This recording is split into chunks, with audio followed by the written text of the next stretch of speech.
Antique shop. Look, I'm coming in. You knock on the door a few times and step straight into the antique shop. However, as soon as you do, you run into someone coming out. Sorry. You hurriedly shuffle back and move out of the way. It is only then that you notice the person you almost ran into is a teenage boy.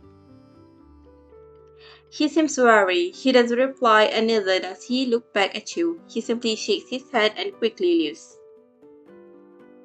His steps are rather hurried, as if something is urging him to leave.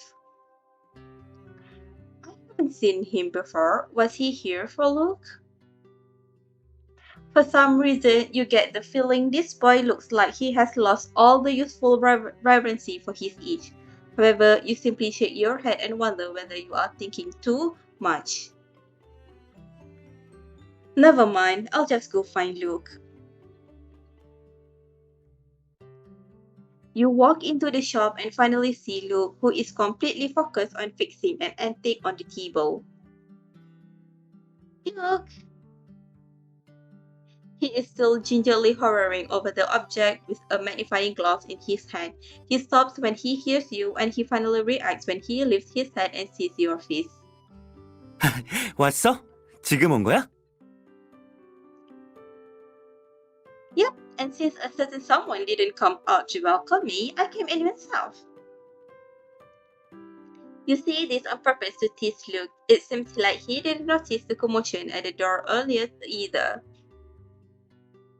However, seeing how busy you are this early in the morning, I'm going to let you off for now. 용서해주신 우리 왓슨님한테 감사해야겠네? Luke stretches out his arm and makes a respectable bow at you, making both of you giggle at each other for how amusing this is. Similar lines, similar gesture. This is a classical scene from the film you and Luke watched a few days ago.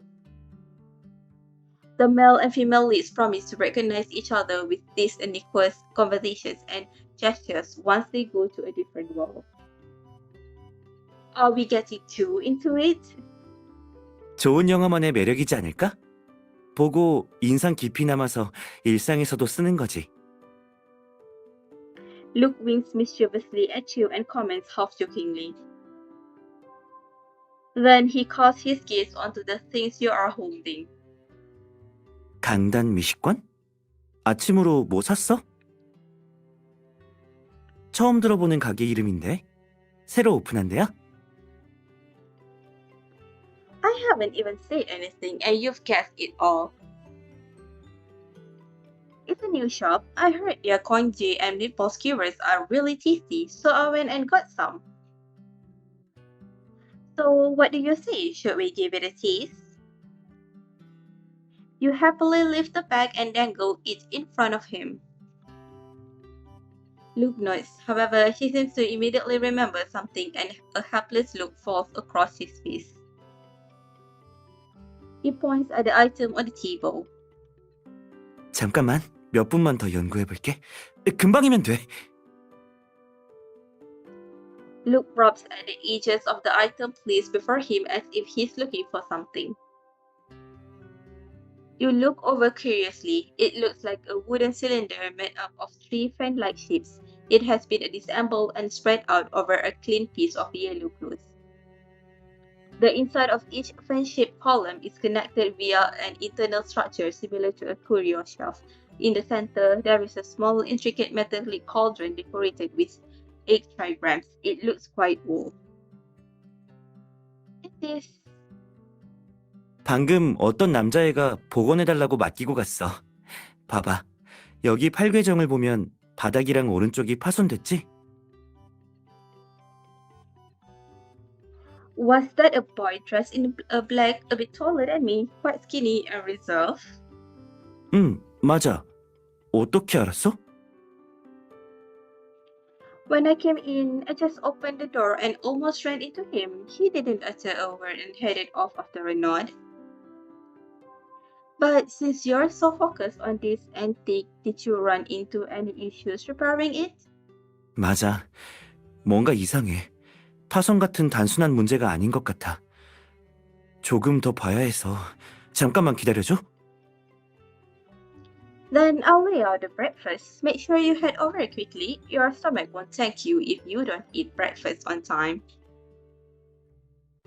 An antique that can pique Luke's interest must have something unique about it. Concerned about interrupting his thoughts, you walk to the side and unwrap the packaging, laying the food out on the table and waiting for him to join you. However, after more than 20 minutes, the food is already getting cold. Luke is still immersed in his research and seems to have completely forgotten the time. Luke has his chin on his hand and is staring at the antique with his brows knotted as if his stare can bore right through the item. You recall he said to give him a few minutes, and he felt compelled to do something to break this atmosphere. You put the meatball skewers on a plate and heat them in the microwave, then take the skewer and walk toward Luke. Standing behind him, you blow a few times on the meatballs and take a bite. Mmm, so tasty. As the aroma seeps out from the food, Luke can't help but sniff. You continue to praise the food passionately. These meatballs are really tasty. What's the time I spent lining up for them? Huh? Look, what are you staring at me for? Focus on your work. Luke lightly raises his eyebrows as if suddenly making up his mind. He pushes back the chair a little bit and stands up to lean closer to you. As if you feel his familiar scent surround you, he grabs your wrist. 일은 해도 해도 끝이 없다잖아.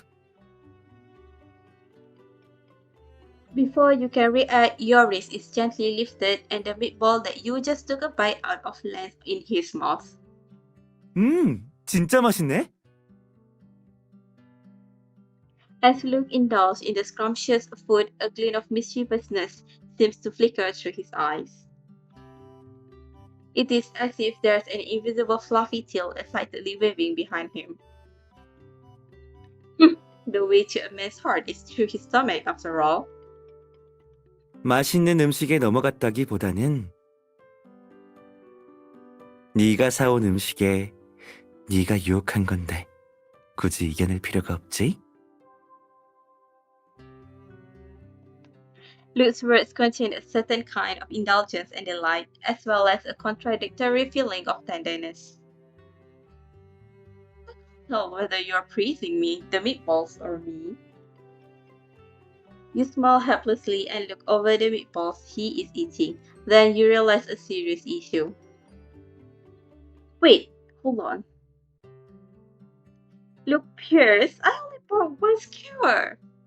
어? Luke looks a few times between you and the skewer, then grins at you. 어쩌겠어. 먼저 먹은 사람이 임자라는 말도 있잖아. 그리고 네가 직접 먹여준 건데 그걸 어떻게 안 먹어. 얼른 같이 아침 먹자. You're not going to examine that antique anymore. 글쎄, 잠깐 연구해봤는데 갈피가 안 잡히더라고. 배가 너무 고파서 그런가 봐. 그리고 네가 이렇게 오래 기다렸는데 굶게 할 순 없지. Alright, let's eat. After a veritable feast, you and Luke rub your bellies and look at each other in despair. I think we're too full. We shouldn't have had the congee. 나도 좀 배불러서 소화 좀 시켜야겠어. He suddenly looks at you expectantly. 재밌는데 먹은 것도 소화시킬 수 있을 만한 게임이 생각났어. What game? Luke pulls up the interface of a game on his phone to show you. 관찰력을 테스트하는 게임이야. 쉽게 말해서 주변 물건을 관찰하고 평소랑 다른 곳에 놓인 물건을 찾아서 정리하는 거지. 어때? 한번 해볼래? It doesn't sound too hard. Okay, let's give it a try. Sometimes studying things up is a good way to relax. Viewing old things is also a way to evoke memories. It's nostalgic looking at these things. It instantly reminds me of so many things in the past. 그치. 어떤 일은 순간 기억이 잘 안 나도 몸이랑 마음이 기억해서 익숙한 환경을 보면 하나둘씩 생각난다? Luke suddenly stops for a few seconds as if recalling something. 참, 익숙한 환경 얘기가 나와서 말인데 하마터면 깜빡할 뻔했네. 며칠 전에 희철이 형이 남재욱 씨를 초동시로 데려다 줬어. 상태가 많이 안정돼서 익숙한 곳에서 요양하는 게 회복하는 데 좋을 거야. That's good to hear. With these words, you recall what happened before. When Rickman got attacked, you and Luke worked with multiple parties to investigate. You later discovered that Victoria Pharmaceuticals and the research institute behind it had abused unregulated medications. However, when Rickman suffered severe brain injuries, he lost his memory and even his sight was affected. Now that he has stabilized and is going to rest up to recover, you're happy for him. Like everything is getting better. I hope he has a speedy recovery. Time passes as you two play the game and chat, and breakfast is almost all digested. 잠깐 쉬면서 다른 일 하는 건 어때? 이 게임은 나중에 시간 될 때 또 하자. Sure, what do you recommend? 네가 하자는 거 할래. 요즘 바빠서 며칠을 못 만났잖아. 오늘은 다 들어줄 테니까 말만 해. Really? Can I do whatever I want? Then I like to do something to you. 나한테 뭘 하고 싶은데? Luke gives you a suggestive and loving gaze. Nothing. I wanted to tease you, but I can't create jokes about it now that you're being so straightforward. Don't worry, I just thought of something. Why don't we watch a movie together? 물론 좋지. 위층으로 올라가서 보자. Luke takes your hand, a way of answering you without hesitation. He is always so candid and passionate with you.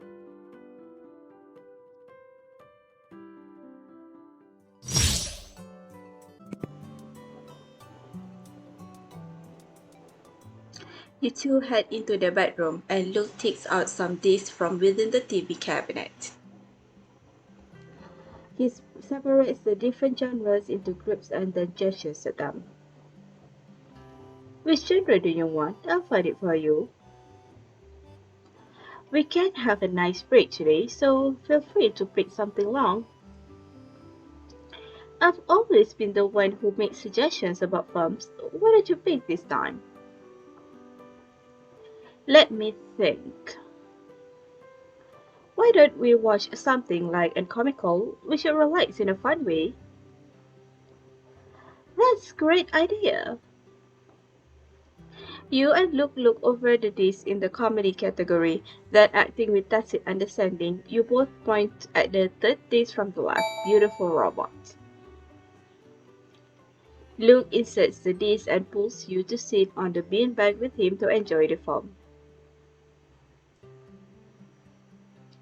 This is a sci-fi comedy. The male protagonist, James, is a robot craftsman and has a cool and detached attitude. He only categorizes robots as useful or not useful. But no one could have imagined that his handmade domestic robot, Chomp, would suddenly gain consciousness on the day it was left at the junkyard. Then, James experienced a huge change in his life.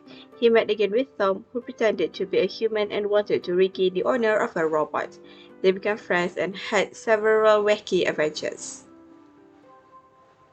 The movie is not very long, and the fun and humorous acting makes you laugh. The show ends with both of you wanting more. I never would have thought that James would dance with Tom at the end. Tom's digital eyes looked so confused. I'm guessing that the robot was feeling stuff like, hold on, let me give you an improv performance. My master, is his brain having issues? How do you fix a human brain if it's broken? I don't know how to do it. It then starts to imitate how Tom the robot acts in the movie, showing a questioning and helpless expression, together with a sense of anxiety of confusion. His imitation is nearly perfect. If you don't know something, then just go learn it. I bet James would say something like that. A stereotypical man with no filter like him would definitely answer questions bluntly. Men with no filter? Yep, the stereotypical ones who don't care about saving fees and just spit out whatever they feel. I see, I'm not like that, right? No, but before you can finish your sentence, Luke's expression suddenly changes. He turns his head to look through the window as if listening for something. Hmm? What's the sound? You pause for a moment and focus as well. Then you notice the faint and crisp sound of the doorbell ringing urgently outside. Could it be a client with urgent business? Let's go down and have a look together. Okay, let's go.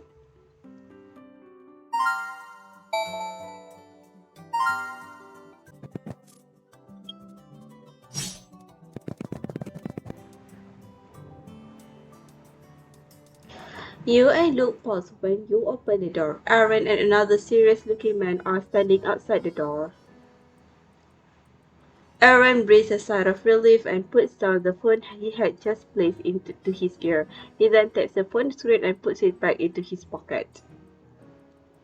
I thought you weren't in. I was just about to call you. Let's not talk here. Can we head inside? You notice that Aaron looks around the antique shop's surroundings with deliberate nonchalance when he speaks, as if he is pretending to be casual and relaxed. Sure, come in. Luke must have guessed that something was up as well because his expression also turned serious. He nods and immediately invites the two men in. When he closes the door, the man next to Aaron vigilantly scans the area behind them.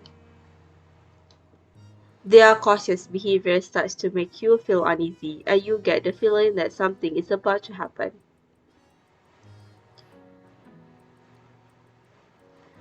Once they are inside, the man next to Aaron lifts the side of his collar a little, as if he's communicating with someone. How is it? Any more suspicious individuals around? They're gone, slippery as eels. You should continue the investigation. I'll take care of getting information from Luke. Luke candidly voiced his questions once the other man hangs up the call. Is someone surveilling this place, or is someone tailing you? Surveilling? Aaron looks at the man next to him, and both of them shake their heads. Those people watching the area are unlikely to be following us, but we don't know what exactly is going on right now. Maybe they're here for you, or maybe they're here for something else.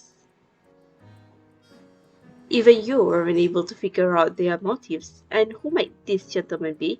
He looks kind of familiar. Luke casts his gaze on the other man. Aaron finally realizes the problem and begins the introduction. I almost forgot to introduce him. This is the officer who asked us to work on Martin Rickman's case last time. He's Officer Jim B. The man being introduced is wearing ordinary clothes, and he steps up to eagerly shake your and Luke's hands. Nice to meet you both. So it's him. No wonder I thought I'd seen him before. You suddenly realize they might be about to discuss a case, and it could be inappropriate for you to stick around. You're concerned they might be unwilling to ask for you to leave in front of Luke, so you broach the topic yourself. You have business to discuss, right? Then I'll excuse myself. No, there's no need for you to leave. In fact, we might need both of your and Luke's help on this case. Huh? You look at Luke in slight confusion. What exactly happened? Aaron and Officer Day both wear serious expressions. They look at each other and nod. Aaron raises his hand, indicating that he will explain things first. We are essentially trying to find a missing young man and we're hoping that you might be able to help us. Officer Day brings up a digital document that contains detailed images and information. You and Luke both shuffle over to see the pictures in the document. Isn't this the young man I almost ran into? Tony Lester, 80 years old.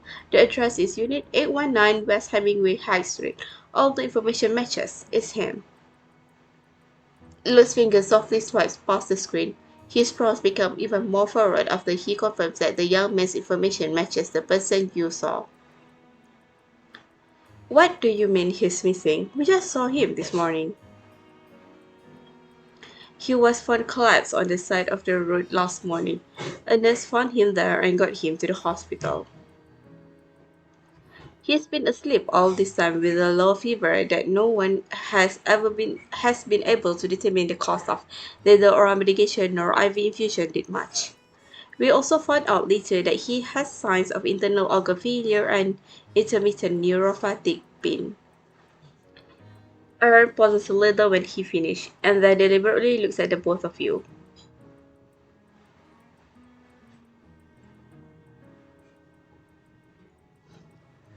You instinctively look at Luke, who is next to you. He too appears a little shocked. A fever from unknown origin, organ failure, or intermittent nerve pain. Those symptoms sounds like... Luke pats your hand inconspicuously, continuing the hypothesis you haven't finished articulating. It's very similar to the symptoms we saw with Kilner, Rickman's girlfriend, no? Yes, but I was concerned that maybe I was jumping to conclusions, and I wanted to wait until Tony was awake to ask him about the details and do more tests. But then he disappeared. It definitely isn't normal for him to disappear like that. Can you tell when he left from the hospital surveillance cameras? All we know is that he left the hospital at around 2 a.m. and we haven't found him since. I was very puzzled by that too. Once he left his hospital room, he kept looking at the surveillance cameras as if he was deliberately avoiding the cameras. That's right. We checked all the surveillance footage over the past few days and found that, apart from the city hospital, the only other place Tony has shown up is outside the antique shop this morning. Officer Day pauses and suddenly seems to recall something. He then looks at Luke. Right, you just said that Tony asked you to fix an antique. Did he say anything? Did you feel like anything was off?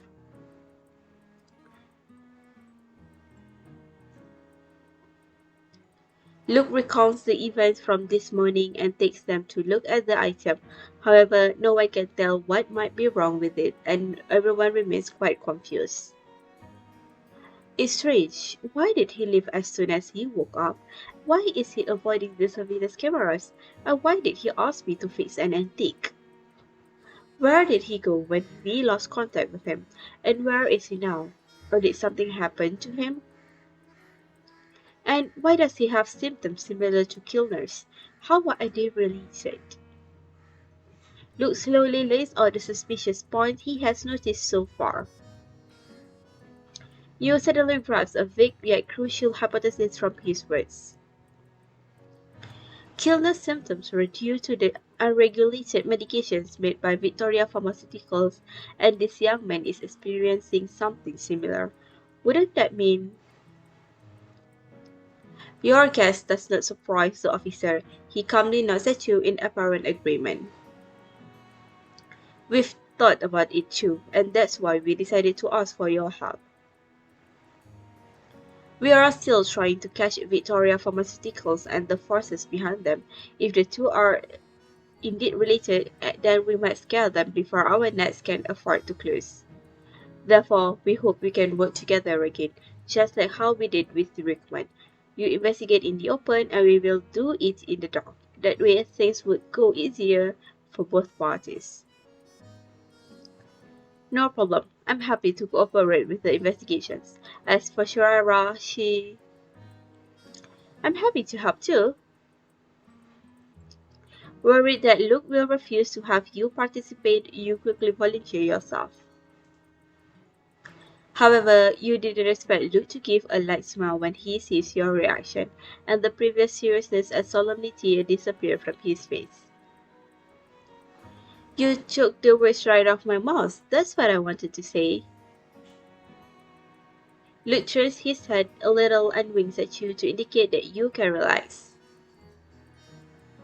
We'll do our best to support the police.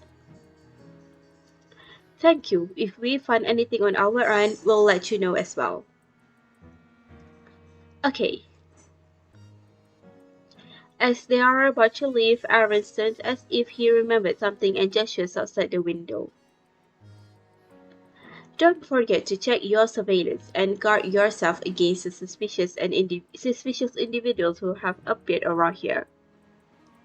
Don't worry, are you forgetting what my former profession was, Aaron? True, well, we'll be off then. Let us know if you hear anything. Aaron waves and leaves with the other officer. Luke looks outside the window, deep in thought. He then mumbles to himself. I feel like this is more than just a disappearance. Luke? Nothing. Let's go upstairs and have a look at the surveillance tape for the front door. If that's all good, then let's head outside to investigate. Okay, that sounds like a safe plan.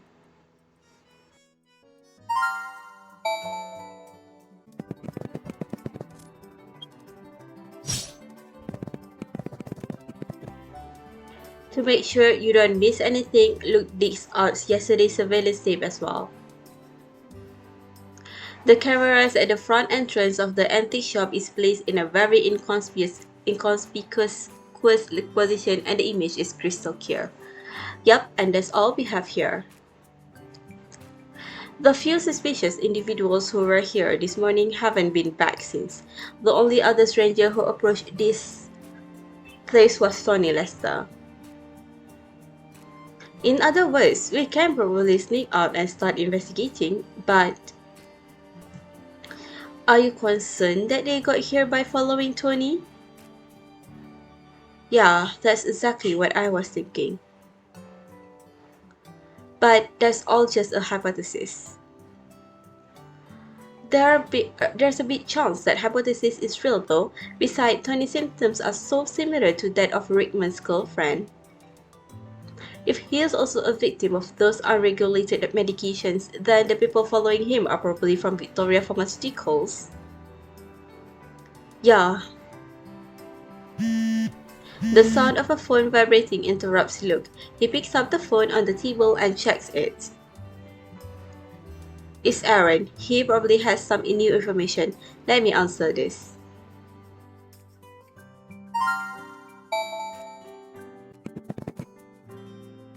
Detective Agency.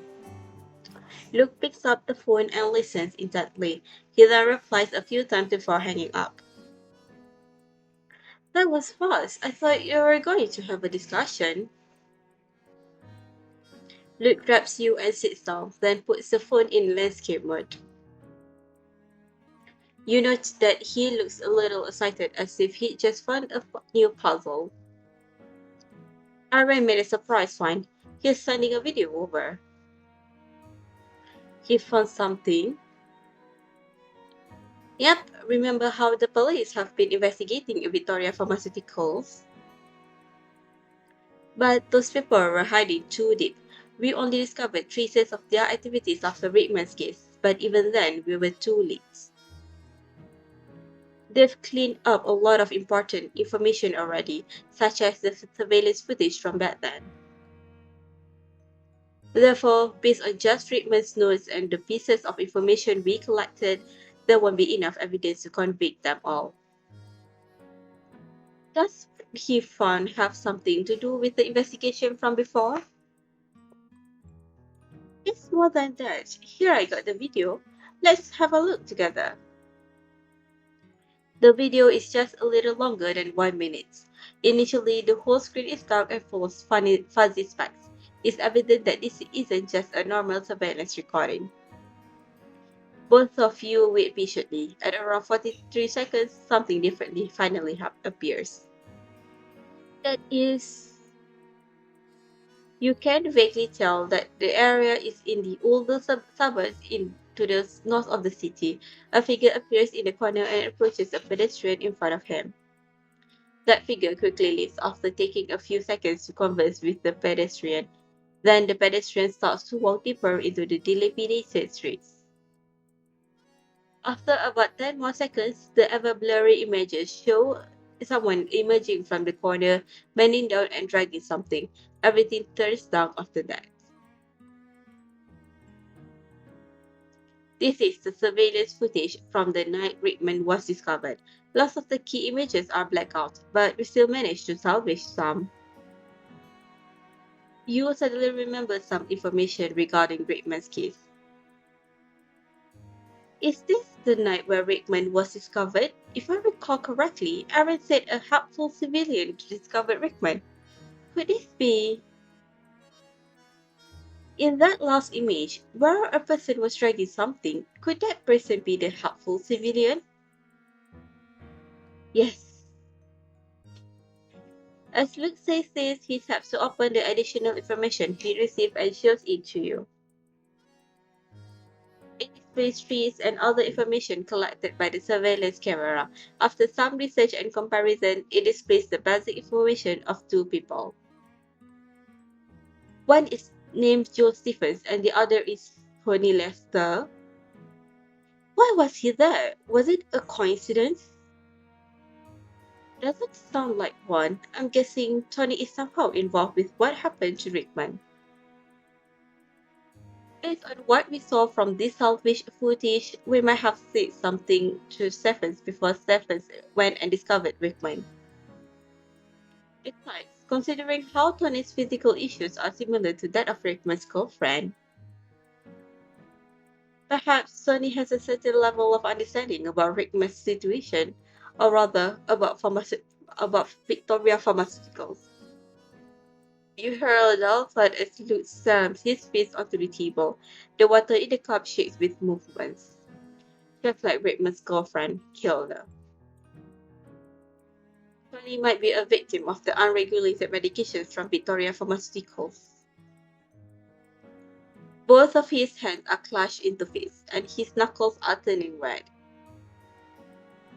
The similar symptoms between Tony Lester and Olivia Kilner might have made him recall some of his buried memories.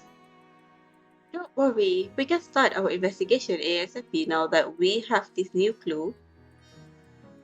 We'll definitely find Tony and prevent a repeat of Kilner's tragedy. Luke lets out a long breath before takes you into his arms. I don't want to see anyone else suffering from those unregulated medications. Yeah, I understand. Laughing softly, he rubs the underside of his chin on your hair. Sometimes all my worries just go away when I hold you like this.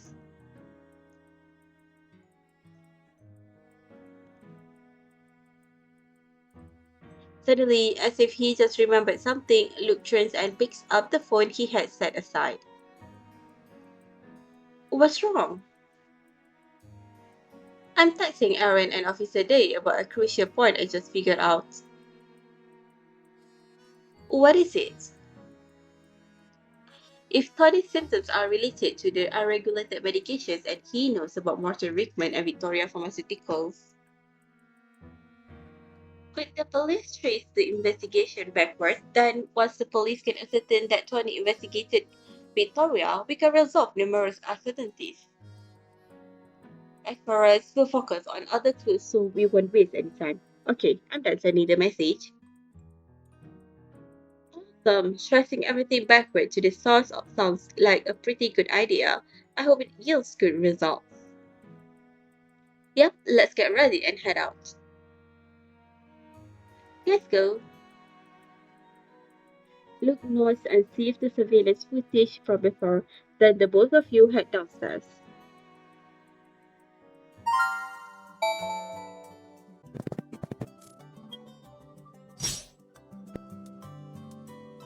After getting prepared, Hugh and Luke plan to head outside to look for Johnny Lester. As you are about to head off, Luke looks at the antique that's still on the table. Now that I look at this antique again, it feels different from what I felt this morning. I agree, knowing how Johnny suddenly disappeared and how he also deliberately brought this thing to you to get fixed, the story behind this antique might not be as simple as we initially thought. By the way, what did you think was odd about the antique this morning? Well, based on experience, I suspected this antique has some sort of mechanism inside it. But if we think about how he left the hospital as soon as he woke up, went somewhere to get this antique, and then brought it to me, if there is a mechanism in there, I will need time to both find and dismantle it. The words that he doesn't get to finish instantly make you understand Luke's worries. He needs time, but it's precisely what you lack. An urgent investigation is pushing you forward, and also, no one can be sure whether spending time and effort on this antique will lead you to the young man. You stand on your tiptoes and softly smooth his furrowed brow with your fingers. If we still don't have any clues, then let's start with the most simple part. Otherwise, we're going to get tangled in a mess of clues and we won't be able to prioritize them properly. Isn't that how you thought me before? Luke nods and deliberately moves with his hand to have your lifted fingers on his skin. I'm being too impatient. Sometimes I wish that our guesses weren't so accurate. But I'm a lot calmer now. Thank goodness you're here. I'm the one who should be thankful. It's good that you didn't push me aside and investigate on your own this time. Because I know now that I won't be able to prevent you from going to investigate even if I tried. Seriously, I never know what to do with you. Then why don't we go investigate the boy's address and where he usually goes? Sounds sure. After that, let's go talk to that helpful citizen Joe Stephen about what happened that night. Alright, let's go.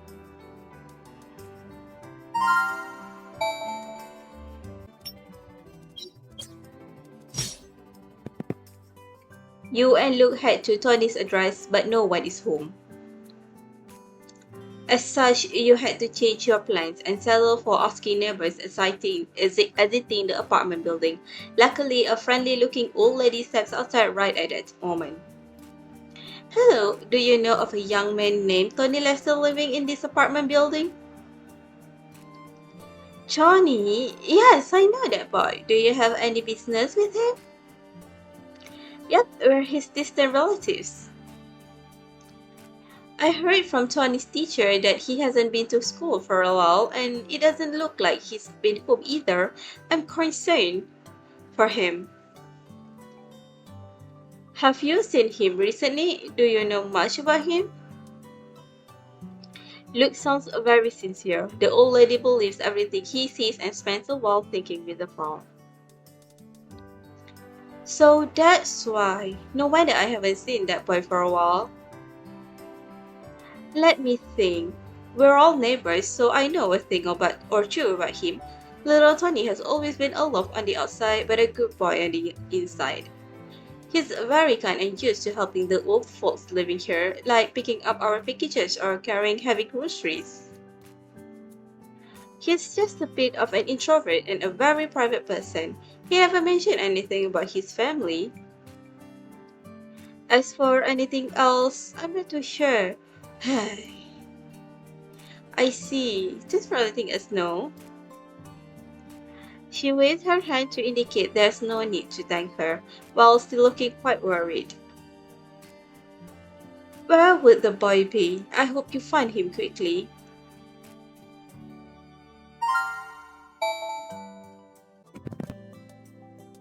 The police files indicate that Tony used to frequent an internet cafe. When you head there to investigate, you run into the receptionist at the entrance. Could I ask about a boy who used to come here often? His name is Tony Lester. The staff member pauses and seems to think for a bit. Tony Lester. Luke takes out the digital image he prepared and shows it to the employee. Do you remember him? Ah, it's him. I know him. Why do you want to know about him?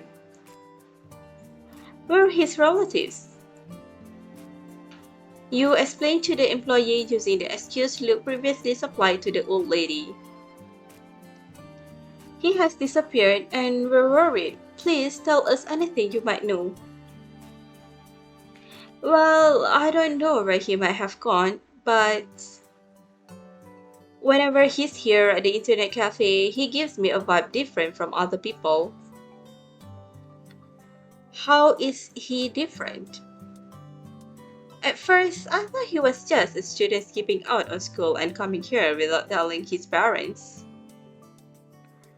Then I got really curious one day and looked at his screen when I walked past his table. And guess what? Everyone else comes to net cafes to game or watch videos, but there were all sorts of articles I couldn't even understand on his screen, and they were in foreign languages as well. And I might not be good with books, but I recognized there was a lot of computer code, or something like formulas. You and Luke look at each other and you both reach a similar conclusion. But hey, everyone has their secrets. I never asked what he was doing here. Do you know anything else about him? Let me think. Oh, right. He might look really cool and detached, but sometimes he helps me fix IT problems that even I don't understand. He's so quick and efficient. There was this one time he was a huge help. If it weren't for him, my boss would have docked my pay. I wanted to transfer some money to him, but he didn't want it. Do you remember when was the last time you saw him? About 2 weeks ago. I haven't seen him since. I really don't know anything else. Why don't you ask someone else instead? Alright, thank you.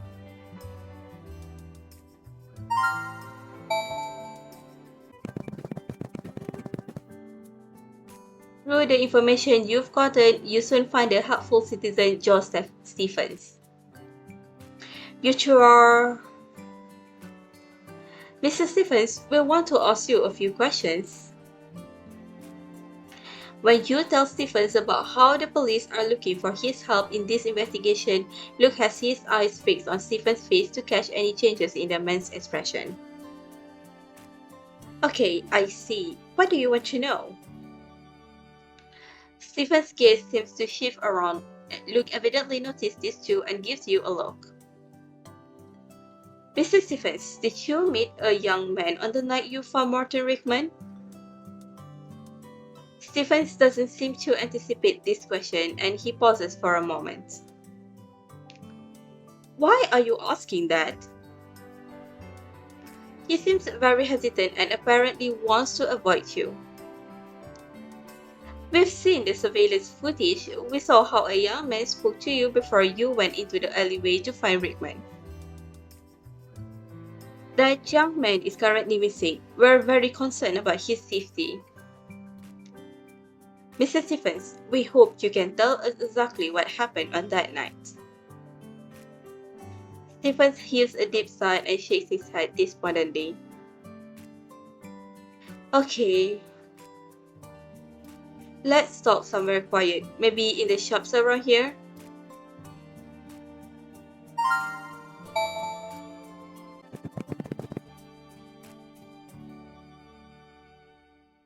There are very few customers in the shop nearby. You order juice and tea and sit down next to Luke.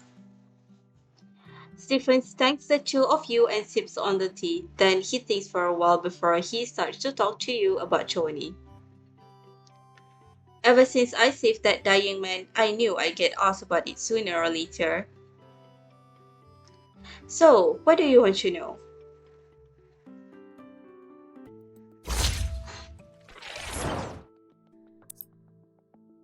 How did you run into Tony Lester on that day? I left the mahjong parlor that night and saw him not too far off. He walked up to me with a hand on his belly and his face was pale as a ghost. I thought he might be sick, so I asked if he needed any help. But the first thing he said was that he heard someone calling for help in the alleyway northwest of there and wanted me to go to take a look. So did you head there straight away? No, the boy said a bit more after that. Stephen shakes his head. He takes a moment to recall what happened, then describes what he remembers. I think he said something like he was too scared to go over there and he wasn't feeling well. Right, he also said before he left that he came here to play without telling his parents, so he needed to head home ASAP or his parents would yell at him. Parents? The police files indicate that Tony Lester's parents passed away a long time ago, and he doesn't have many relatives. You find yourself looking at Luke, wanting to know what he thinks. As if he knows what you are trying to ask, Luke nods at you and speaks in a low voice. It sounds like an excuse he made up. I think so too. So you went to the alley after Tony left and found Rickman, who had been beaten up. A hint of pride flashes past Stephen's face, and he gives an emphatic nod. Yep, someone was calling for help. After all, I couldn't just ignore that. What kind of a man would I be otherwise? Besides, Dallas is pretty generous with citizens who demonstrate acts of bravery, right? There's a reward and everything. I'm not just saving people because of the reward. At this point, Stevens appears rather embarrassed and quickly changes the subject. Anyway, I went all the way to the end of the alley and found a guy all curled up in a corner in seriously rough shape. He looked like he'd been beaten up all over. I was shocked and called the police and the ambulance right away. I made sure he got taken to the hospital. After obtaining more clues, Luke sinks deeply into thought, tapping his fingers on his arm. He seems to be musing over whether there are any missing points. By the way, how was the situation at that location at that time? Was there anyone else around, or was there anything at all that you felt was suspicious? The location at that time? I don't think there was anyone else around me, and I don't remember anything suspicious. This is pretty similar to what he told the police, apart from having met the boy.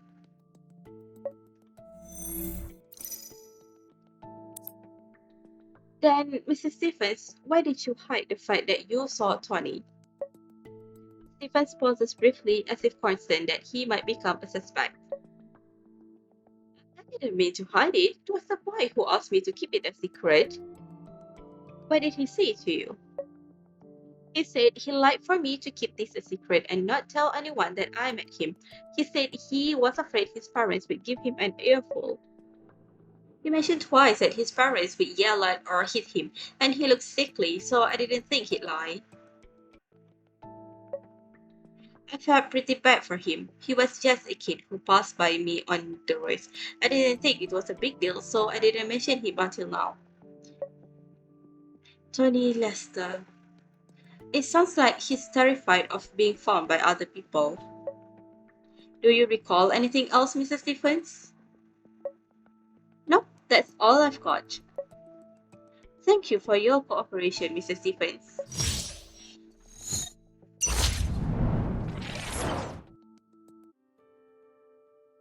Stephen stands up and is ready to leave but pauses before he goes out the door. He opens his mouth and hesitates as if he doesn't know what to say.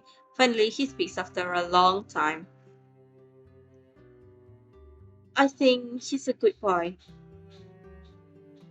He might be the true hero who saved Rickman that night. I hope you'll find him soon. He emotionally expresses his thoughts before nodding and walking away. You can't help but look at Luke, who is now lost in thought due to Stephen's words. What's wrong? I feel like Stephen was right about Tony Lester. Yeah, Tony was definitely a nameless hero. But I feel like the more we investigate, the more puzzles we uncover. Let's go find Aaron and share our findings with him. We'll also see if he's got anything new and we can work out the plan together. Sure, let's go.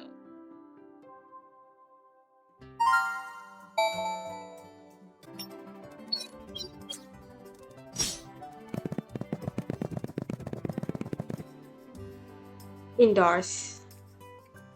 When you arrive at the office in the hospital, Aaron opens the door and gestures for you to come inside for a chat.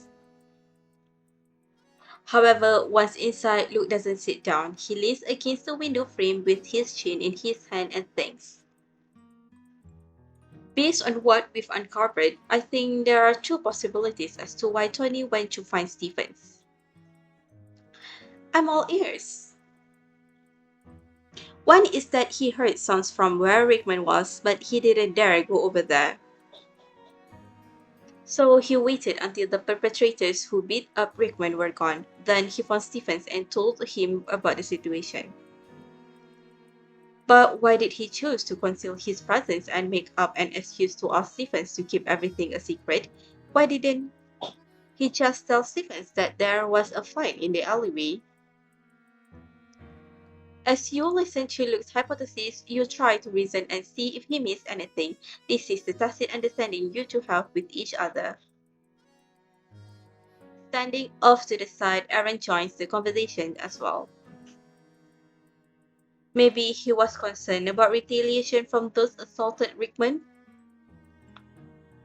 Luke glances at Aaron and mercilessly refutes the other man's hypothesis. That doesn't make sense. If he was truly concerned about retaliation, then he could just ignore Rickman and pretend he never saw anything. That makes sense. So what's your hypothesis? My hypothesis is the chances that he just happened to hear the sounds of Rickman getting beaten up are very low. It's just like what Sherrera said. This hypothesis has contradictions that don't make sense. However, we can't completely ignore it. We may have missed some information somewhere.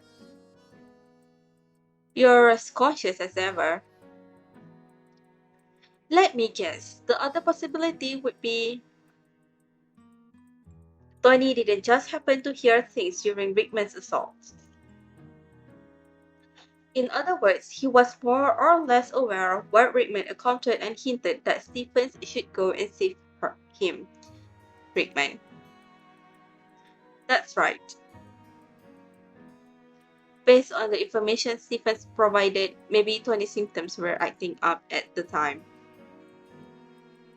He wouldn't be able to save anyone while in such a state. Then why did he ask Stephens to keep his presence a secret? Luke looks out the window. The light of the setting sun falls onto the floor in the room, blurring the edge of the light and shadow. Don't forget, the second hypothesis we were discussing involved Tony's true intention. Assume he knows about Rickman, and if we trace this information backward, the question is how did he know about Rickman? Based on his own symptoms, I guess that after he discovered his problems, he secretly investigated Victoria Pharmaceuticals. While he was investigating, he found out that others were looking into the company as well, and that person had a mishap, so he tried to help. If you put it that way, then this is a very real possibility. I have thought of something else that makes this hypothesis even more likely. What is it? When we went to visit Rickman, you mentioned something, Aaron.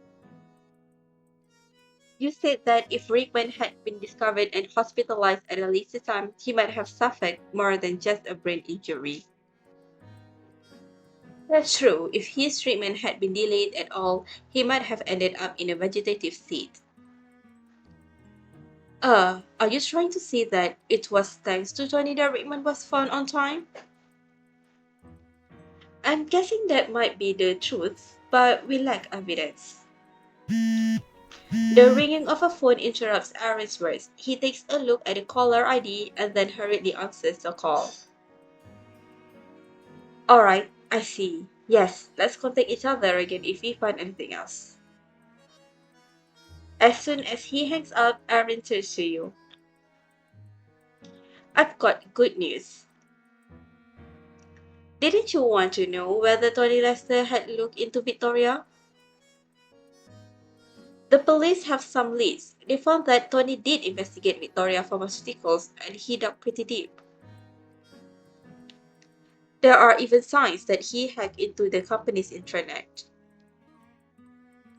Luke's eyes seems to sparkle as he clutches his hand into a fist. That's exactly the kind of news we need. You nod as well and then remember something else. Hack the intranet. I knew it. Back at the internet cafe, I already got the feeling that he might be good at coding and fixing computers. I thought so too. Luke walks away and pulls out a piece of paper. He starts to write a sketch on it, then straightens up and explains what he was thinking about. If we combine the information we just learned with the results of our investigations, we can conclude that Tony looked into Victoria Pharmaceutical because of his symptoms. That would be his biggest motivation. We'll be able to verify this once we check his medical history and the hospital he was admitted to.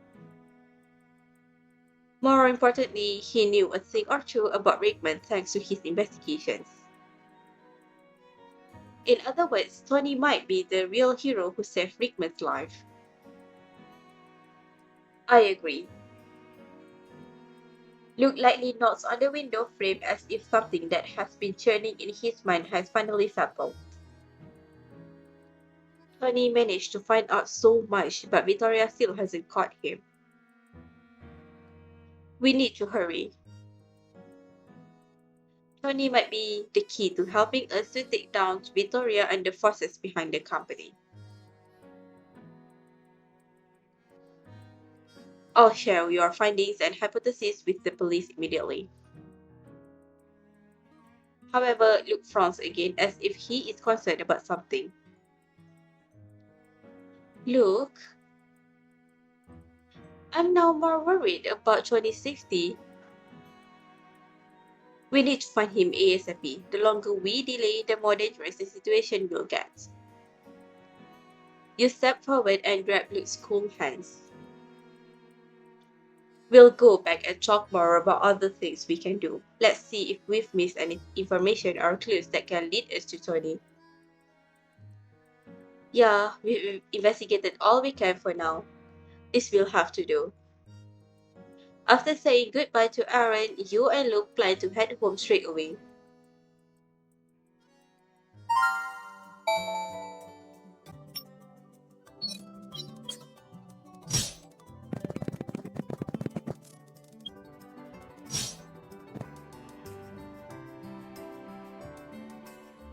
soon as you get back, Luke proceeds to throw himself into analyzing the available information. His notebook soon fills up with information and queries listed out by him.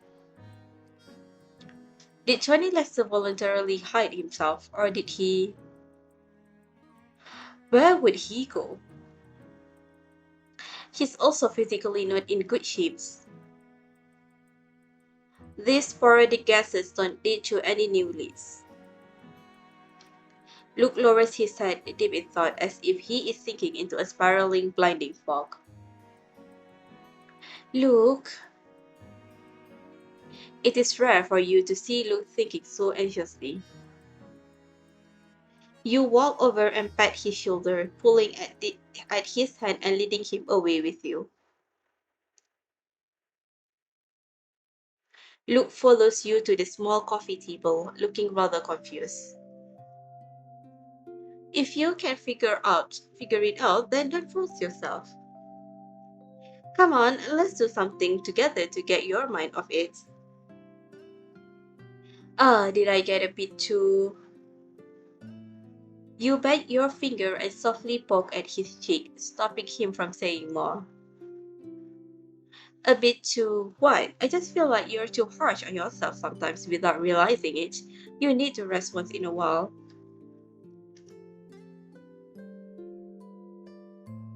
Whenever I come across a frustrating case or something so complicated that I can't make heads or tail of it, I distract myself by doing something completely unrelated, such as lots of different stuff. Studying the shelf, cleaning the room. It's about changing your mindset and recharging yourself. Luke lets out a long sigh and stretches his arm. You're right, I need to balance work and relaxation. He happens to glance at the clock and stiffens, then smacks his forehead lightly in apparent distress. Oh no, I was so focused on the case that I didn't even realize it was dinner time already. Why don't we cook some dinner together? Huh? Sure, but are you sure you want to cook dinner? You look at Luke full of doubt. Why don't I do the cooking and you can help me prep? Luke blinks. He awkwardly shifts his gaze away as if he suddenly recalled some unpleasant memories. Then I'll help you get the ingredients. As if he is trying to hide something, Luke quickly stands up and goes to the fridge to dig through it for ingredients. You follow him as well. Speaking of dinner, is there anything you want to eat in particular? Meatballs, like the one you brought from that shop. You stay silent for a moment and start to regret asking this question. You then gesture toward the inside of the fridge. But we probably can't make meatballs like the one from this morning. Luke rarely cooks, so naturally his fridge is quite empty. It would be very hard to find enough ingredients to make meatballs from scratch. But it's rare for him to make such a clear request, and you feel bad for being unable to fulfill it. After some consideration, you finally come up with an idea. If you really want something like that, then I do have an idea. Luke's eyes immediately light up when he hears this, just as you expected. What idea? We've still got some flour. We can knead it into balls of dough, then make drop dumpling soup. Drop dumpling soup? I'm fine with making dough balls, but what's drop dumpling soup? It's a quick recipe recommended by the Big Data Lab. Even amateur chefs can master it perfectly. You show him the recipe on your phone. The simple ingredient list and recipe can be understood at a glance. After looking at it for a while, Luke nods excitedly and agrees. Then you two take out the required ingredients from the fridge and start to cook a simple dinner. while he is completely occupied with making the small dough balls. You chat with him as you wash the vegetables. Do you like that store's meatball that much? Yeah, it tasted great. But I'm not sure if I like the meatballs themselves or if it's just because you feed them to me. Huh? Luke's words sound half serious, half questioning. He lifts his head and stares at you. His eyes seem to exude a magnetic pull that plays upon your heartstrings. Luke, how can he always say those kinds of things so easily? Are you saying the meatballs you stole from me taste better than other meatballs out there? You chop the ham as you tease him, concerned that you might cut your hand. Luke fixed his eyes on your movements, even going so far as simply accepting your teasing. These are honest words straight from my heart. Besides, the food is delicious. It will be a shame if I don't steal it from your hands. You.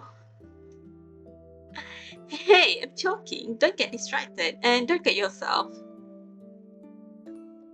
Stay where you are until I'm finished with the ham. The sound of Luke's and your laughter echoes in the room, filling the place with warmth and happiness. It's about time you two have a break. Only with good rest can you muster up the strength to better confront the unknown mysteries that lie ahead.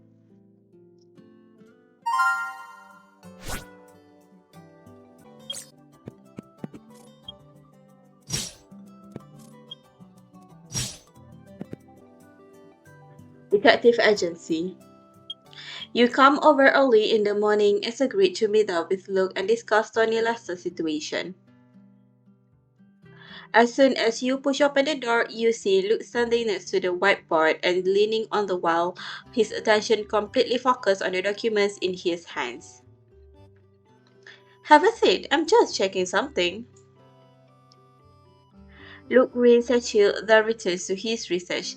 This has been his normal state of being for a while. A few days ago, a young man named Tony Lester entrusted an antique that needed fixing to Luke, then promptly vanished. After some investigation, you realize that Tony was the one who saved Martin Rickman. The abnormal symptoms the young man was exhibiting are also related to Victoria Pharmaceuticals.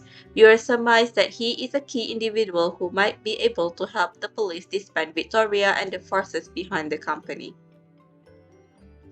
You haven't seen much progress with Tony's case. After taking various factors into account, the police have decided to open the case as a disappearance. How is everything? You see Luke putting the magnifying glass aside as he falls deep in thought. He also puts the document he's reading down on the table. The pages are covered in tiny words. After a few days of looking into the antique Johnny Love, Luke discovered that it indeed contains a hidden mechanism, but he has yet to figure out how to solve it.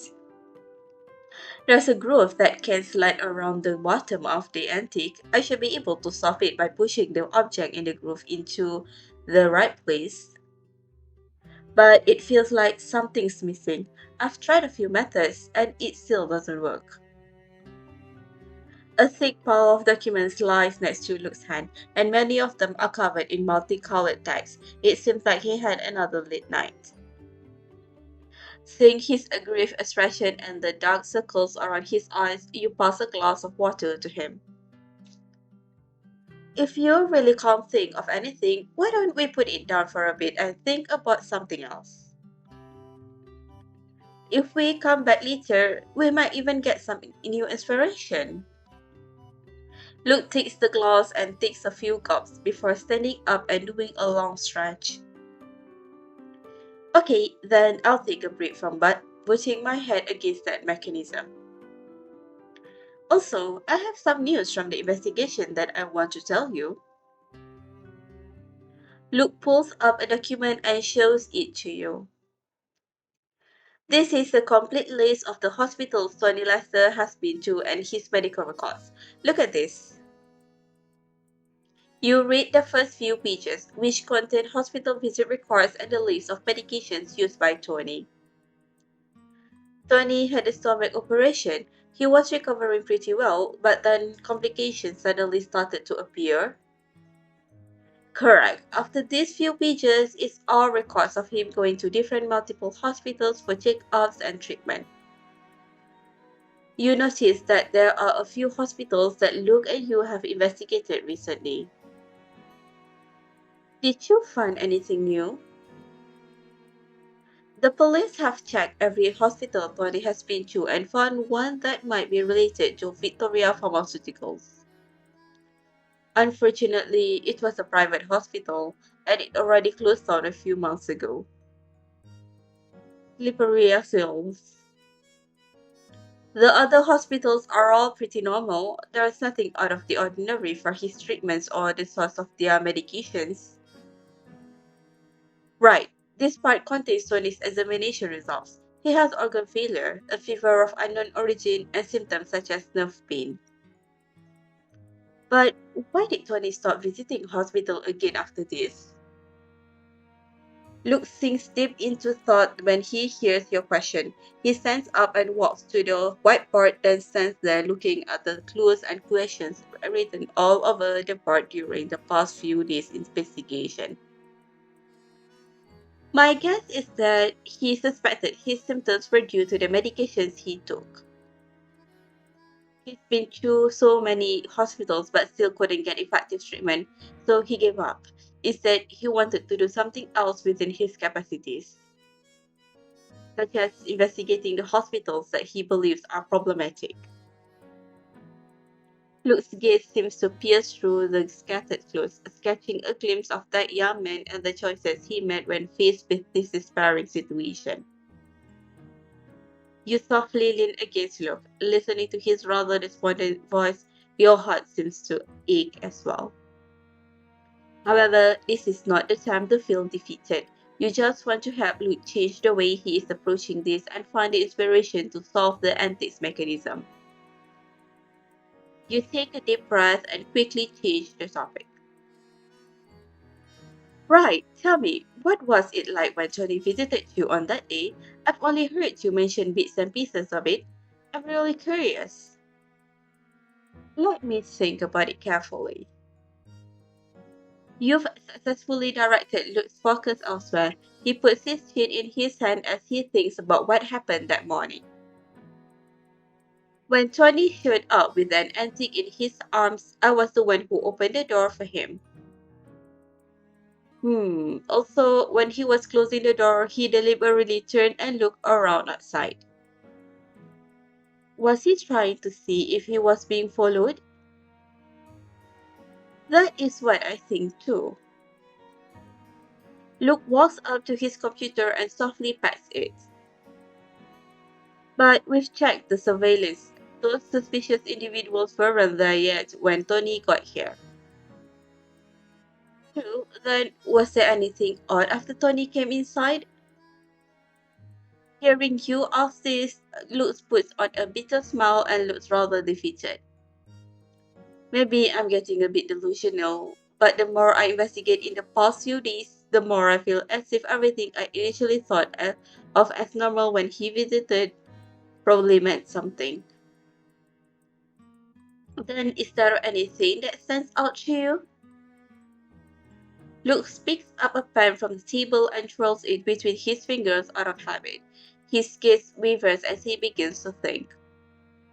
He then walks up to the door, pretending to hold something as he opens and closes the door.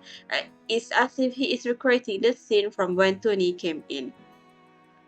Following this, he acts as if he is putting something on the table before looking up at you.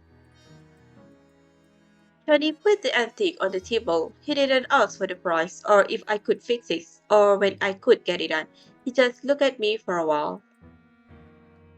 I've seen plenty of bizarre clients, so I didn't think too much about it at that time. I just asked him to fill out the required information on the form I used to register customers.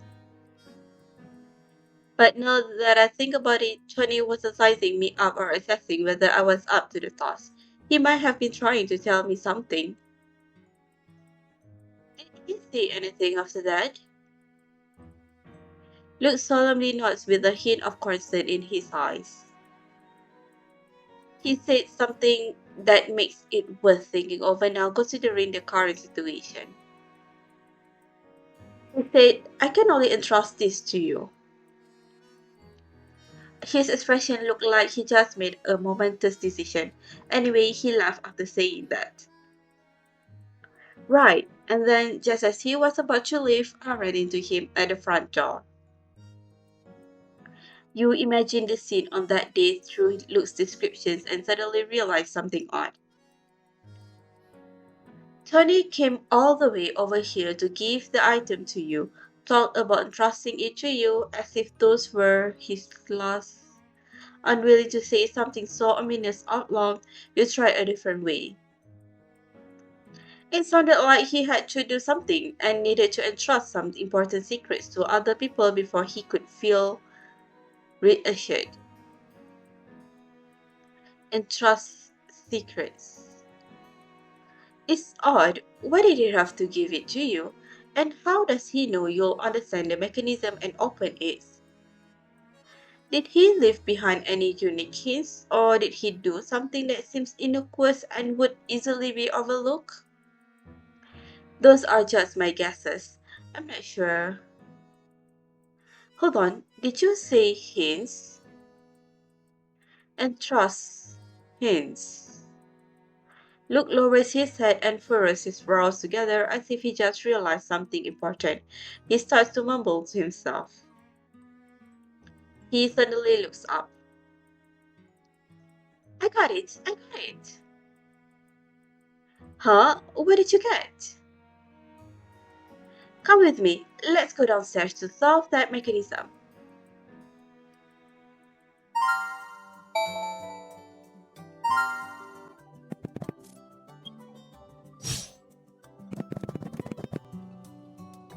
Antique shop.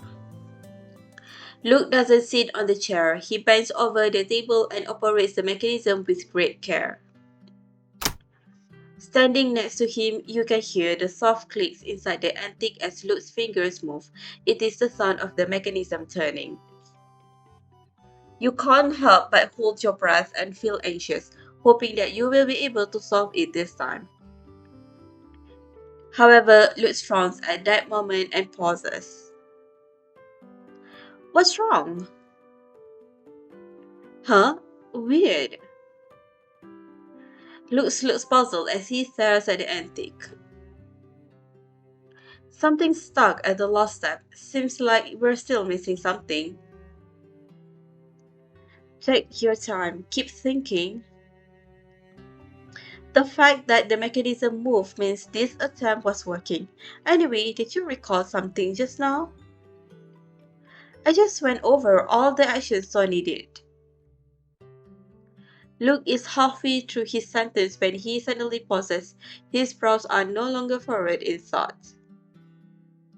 That's right, his actions. Let me try again. He rushes back to the antique and carefully turns it upside down. He whacks 3 times at the dip of the center of the base. You hear a soft thud. It seems like I was right. Luke's brows raise with excitement, and his fingers once again fiddle with the metal nuts to the groove like before. Huh?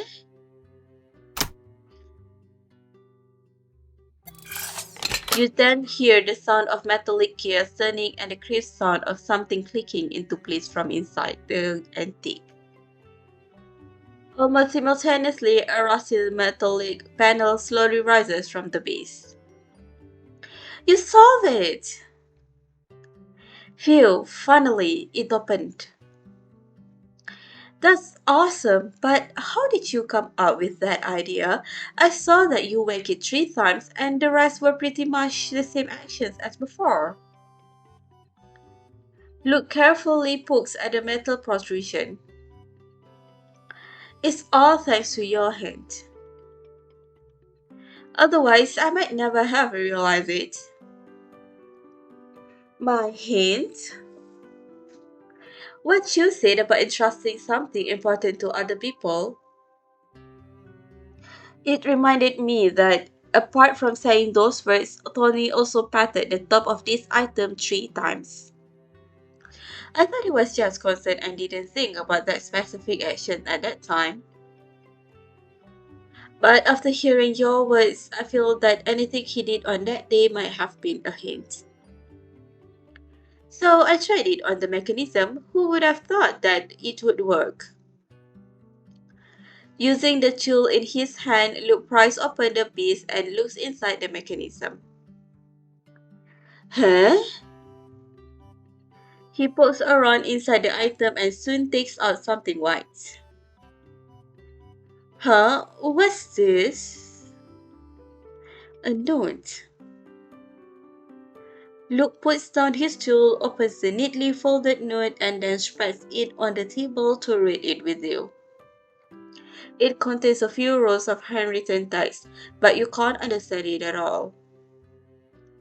It's a bunch of symbols and numbers. Luke shakes his head and looks at the note with his magnifying glass. His eyes light up and excitedly turns to point them out to you.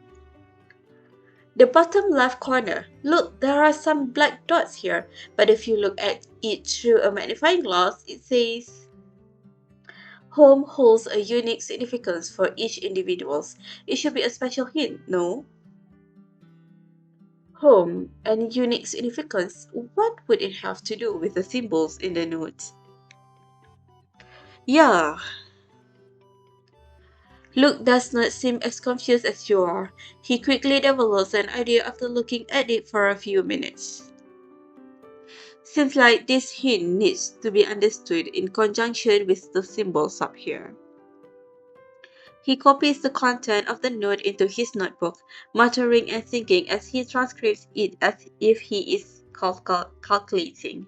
This is his area of expertise. You quietly sit next to him and try not to disturb him. After a while, Luke pats the table and stands up. He then walks up to you with his notebook. Look, I solved a few keywords. He shows the book to you as he speaks. You see a few words circled in a mess of letters and symbols. Pharma, net, and trust bookshelves. So this is... I got these words based on my experience with deciphering, but I can't get anything more. We need the code book for the rest of the cipher. As to where that might be, I think we have the answer right there. Luke's finger moves toward the final hint. At the same time, you both point at the deciphered word written on it. Bookshelf. A bookshelf at Tony's house. Luke smiles softly. Great minds think alike. We need to go to Tony's home and look through his bookshelf. We might find something new there. Then let's go. Compared to unknown and possible clues, the uncertain result feels much more pressing. Both of you are very keen to know what clues the young man left behind. Perhaps there might be a hint as to his current whereabouts.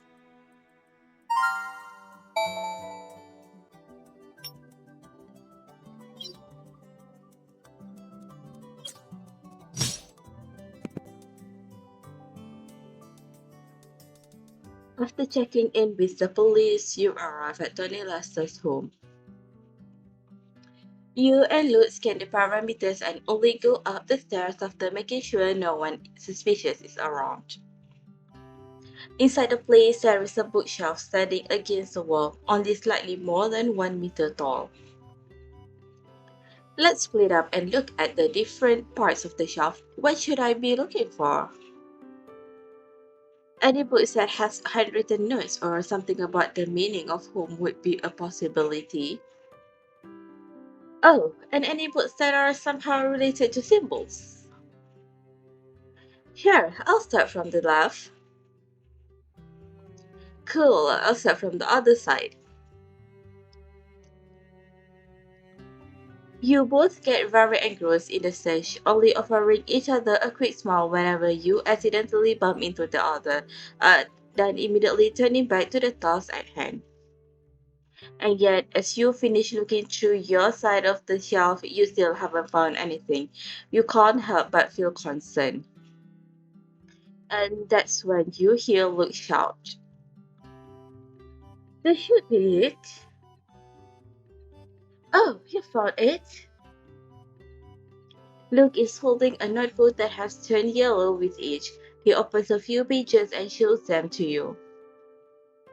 The notebook is completely covered with handwritten numbers, letters, and obscure symbols. "This must be the code book for those lines Sonny wrote." "Let's check what we've already deciphered against this. If it matches, then this should be the one." Luke smiles at you. "Let's try it right now." He puts the code book next to the table and starts to verify his previous prescription. He soon reaches a conclusion, and you can already tell the answer by looking at how excited he is. "It matches! This is exactly what we're looking for." "I'm gonna decipher everything on this note right now." "Good luck, I'm rooting for you." Luke is very much motivated by your praise. He quickly takes out his laptop from his bag and starts decrypting. As you watch Luke dig into this decryption, the complicated and scattered clues for this case start to assemble themselves in your head as well. Luke is obviously an expert at this decryption. It doesn't take long for him to glance over at you with a confident smile. "All done. Come and look at what I got." That was fast. Luke presses the enter key when you move over. The deciphered symbols on the screen then start to shift to the corresponding position according to some special patterns. The rows of symbols finish lining up, and the screen flickers as the complicated symbols gradually shift into their true self. "This looks like a website address and the numbers below." "It should be a password. Let me have a try." Luke brings up a secure web connection and enters the deciphered address and the password. Sure enough, he successfully accesses the website after a few seconds. "It worked! What's in there? Are there any instructions?" Luke quickly operates the website, the mouse moving rapidly as you speak. He's keen to know the truth as well. However, as he opens one file after another, you and Luke both feel your heart sinks as you read the content. Every document contains a meticulous account of the background, business performance, enterprise architecture, and staff details concerning Victoria and its subsidiary companies. Johnny Lester was able to get this much information. Lots of the illegal businesses Victoria operates via its subsidiaries are being very careful. They move overseas as soon as they earn a profit, then wipe themselves from public sight in this country. No wonder the police couldn't find anything when they look. These companies are recidivists.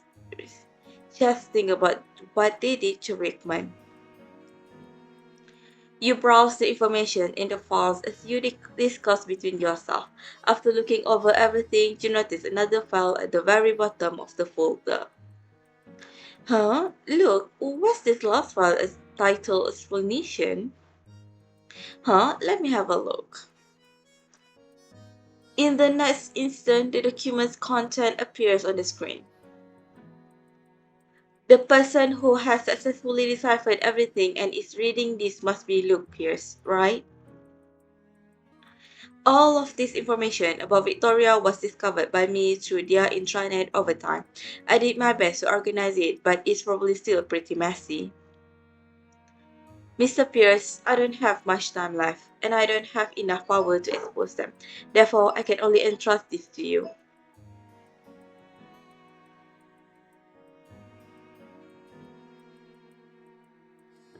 Seeing these few rows of heavy words, Luke clutches his hand into a fist.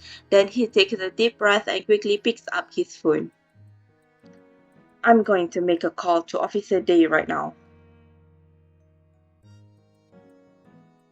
Luke explains everything on the phone and sends over the content that you sorted. After he hangs up, you two look at each other and you both fix your mind on an even bigger problem. Luke, if Tony entrusted such an important item to you, then where did he go? And are you wondering the same thing too? You can both tell each other's thoughts without needing to say anything out loud. Yeah, seeing all this information you've deciphered, I'm feeling more worried about Johnny than ever. However, this empty room holds no answers as to Tony's current whereabouts. Lutz pauses for a moment, as if realizing something, his expression rather serious and concerned. Now that I'm thinking over these questions again, I'll think I'll have a different answer. I think Tony doesn't want anyone to find him. Otherwise, he could have left a note about where he would be in this cipher. I think that might be true. After saying this, you glance at Luke next to you and shake your head. I feel like I've seen this kind of behavior from someone else before. Oh, someone else? For example, deciding things on his own or keeping secrets to himself. It takes a while for Luke to realize who you're talking about. He turns away and his gaze wanders everywhere that isn't in your direction. Well, if you put it that way, then Johnny is definitely a dumb boy. Tell me about it. After this banter, your mood recovers somewhat. Right, so where do you think Johnny might be hiding? I don't have any leads myself, and we also can't write off this possibility that he is either in danger or has already met with a mishap. Makes sense. After all, Victoria still has their eyes on him. I hope we can find him faster than they do. True, as fast as possible. I'm still pretty worried. Then let's not wait around any longer. Let's head to his school and investigate more. Okay.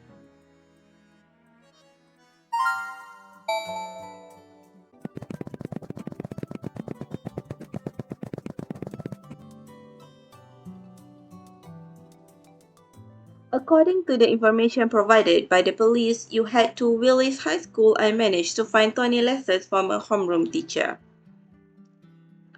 She's the only teacher in the office when you get there. There was someone else when you both came inside. However, the teacher says something to him and he quickly excuses himself politely.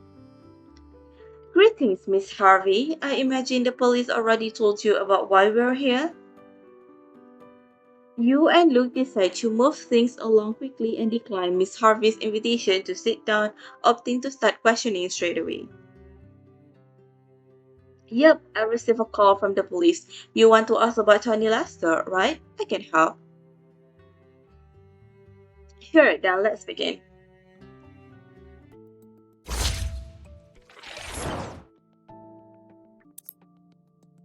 Well then, please tell us everything about how Tony Lester dropped out of school back then.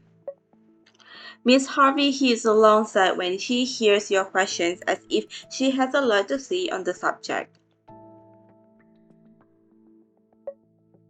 I was extremely shocked when I heard about it. Even now, I still don't understand. Johnny had good grades and good character. Except from being a little withdrawn, he practically didn't have any flaws. Why did he want to drop out of school so suddenly and for no reason? I suppose the school did not immediately agree to his request, right?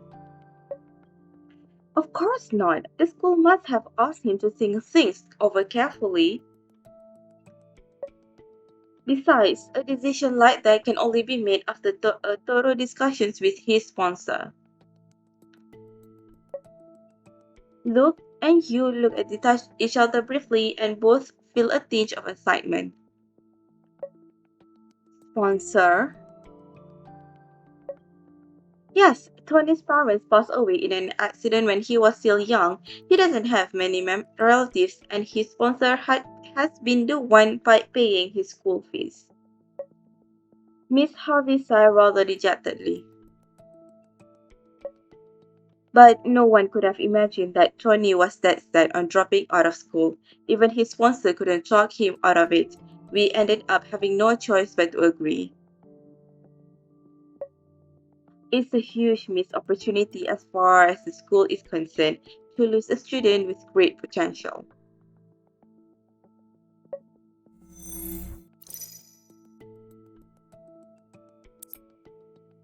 Could you please tell us everything you know about Johnny Lester's sponsor? Miss Harvey considers it for a while, then picks up her phone and seems to be looking for something. All I know is the sponsor's contact number and address. I don't know anything else about them. No worries. Please send us a copy of the information. After receiving the contact information from Tony Lester's sponsor, you remember a question that you need to validate. Miss Harvey, did something happen around the time when Tony mentioned wanting to quit school? He doesn't hesitate and immediately nods to indicate an affirmative answer. He became very sick and needed surgery shortly before he quit school. I see, that matches our previous findings. But he made a speedy recovery and was able to attend school soon after the surgery. However, he immediately applied to drop out. Do you mean those two events are somehow related? They're definitely related, more so than the average person could imagine. If your predictions are correct, then Tony had ingested inappropriate medications during that period of illness, which led to his body developing abnormalities. Due to confidentiality clauses, you definitely can't tell Miss Harvey that it was related to illegal medications produced by a certain company in Dallas. You have to make up an excuse. No, it's nothing. I just thought about it, so I asked.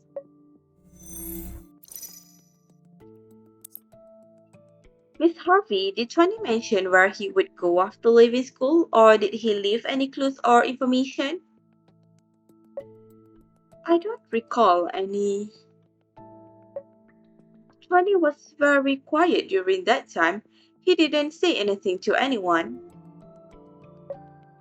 Would Tony's friend know a thing or two? Who was his best friend in school? I think he was pretty good friends with someone in the class next door. Hold on, I'll call their homeroom teacher. A few minutes later, Miss Harvey hangs up and passes the student's information to you. The student is named Alice Hull, but he is at home sick. I'll send you his address. Thank you. That's all of our questions for today.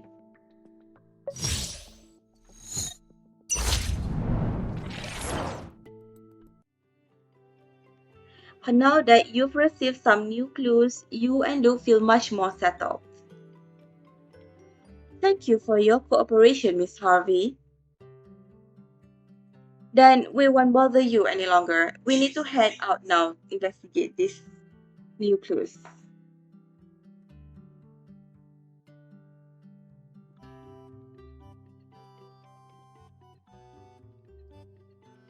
You and Luke immediately start discussing which clue to focus on as soon as you leave the office. Why don't we start somewhere close? How about we go to Alice Hull's house first? I agree. We don't know what the relationship between Tony and his sponsor is. We might get something useful if we start with Tony's friends first. Yep, then let's head out.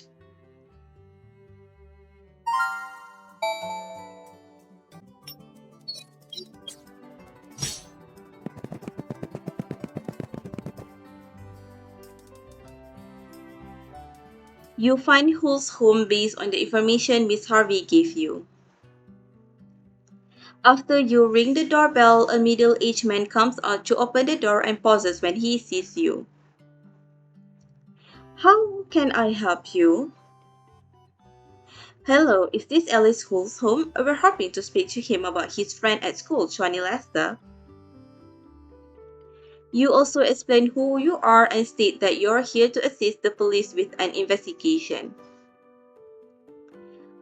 Then come into the bedroom with me, please. My son is sick and is resting. Thank you.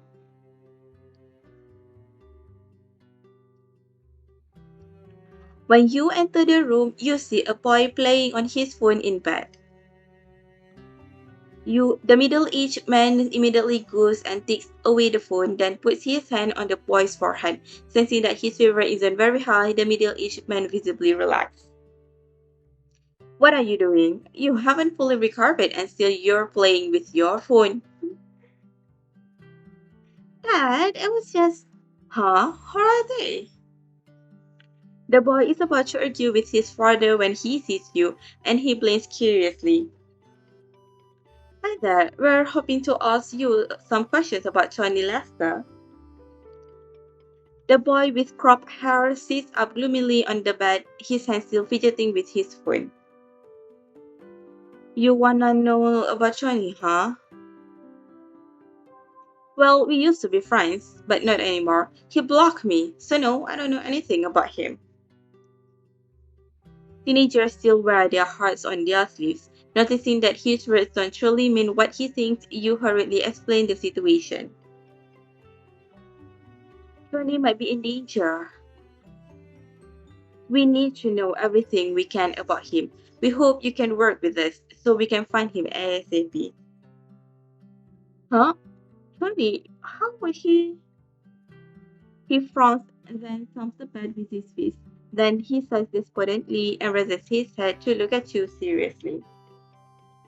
Alright, I'll tell you what I know.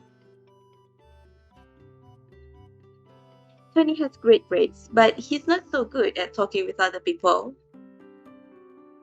And he's super smart. He got a gold award for the science competition multiple times at school.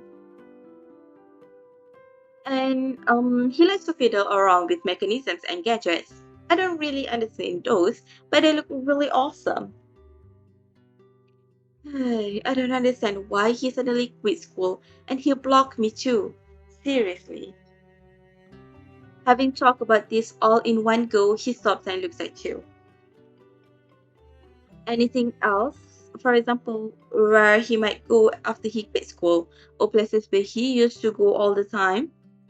Will thinks about it for a while, then provides half a dozen locations that he used to go to with Tony. However, you and the police have already looked into all these places. Seems like you are at a dead end again. You and Luke thank Hull and his father, but Hull suddenly calls out to you. Please make sure you find him. Luke turns and replies solemnly. Don't worry, it's our duty. We will do our best.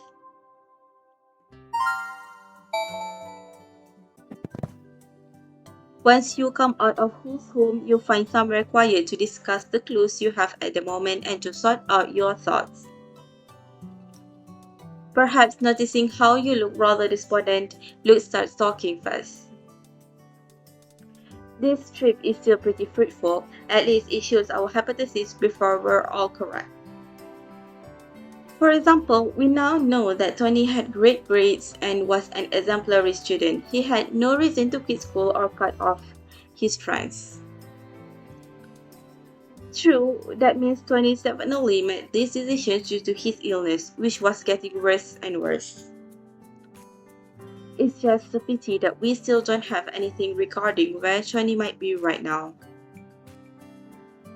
Don't worry, we still have another source of hope. Do you mean his sponsor? Yep, our investigation will unveil how much hope they can give us. Sometimes having no clues means we have touched upon the heart of the matter. Just as you're about to reply, your stomach gives an untimely noise of complaint. Luke laughs, but his concerned expression also smooths out.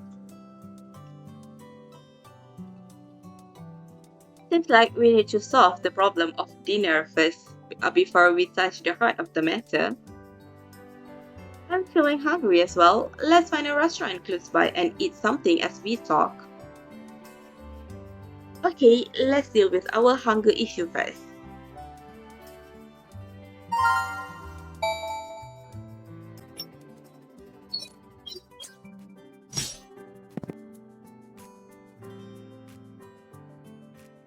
You pick somewhere quiet to sit once you enter the restaurant. You and Luke order two simple lunches and plan to talk about work as you eat. As soon as the fried rice is served, you jump up and fill your bowl with it. Good food waits for no one. Don't mind if I dig in first. Luke seems amused by your words as he pours a cup of mixed vegetable and fruit juice for you. Slow down, slow down. People are gonna think that I don't feed you enough at home. After a few mouthfuls of food and juice, your stomach feels a lot better. That has never happened before. If that ever happens for real, then I must have been abducted by aliens and got replaced. Then there might be the preparation stage for these aliens attacking Earth. They'll have to catch the super smart detective Pierce first to study him. In that case, that alien must be you. Huh? Why? It will be a bit hard to capture me unless you're doing the capturing. Ah! You eat as you chat with each other. After enjoying the sumptuous meal, you now feel much better, both in terms of hunger and mood. When you're almost done with the food, you lift your head and see that Luke is also looking at you as if he wants to see something. Are you thinking about the investigation? Yes, weren't you doing the same?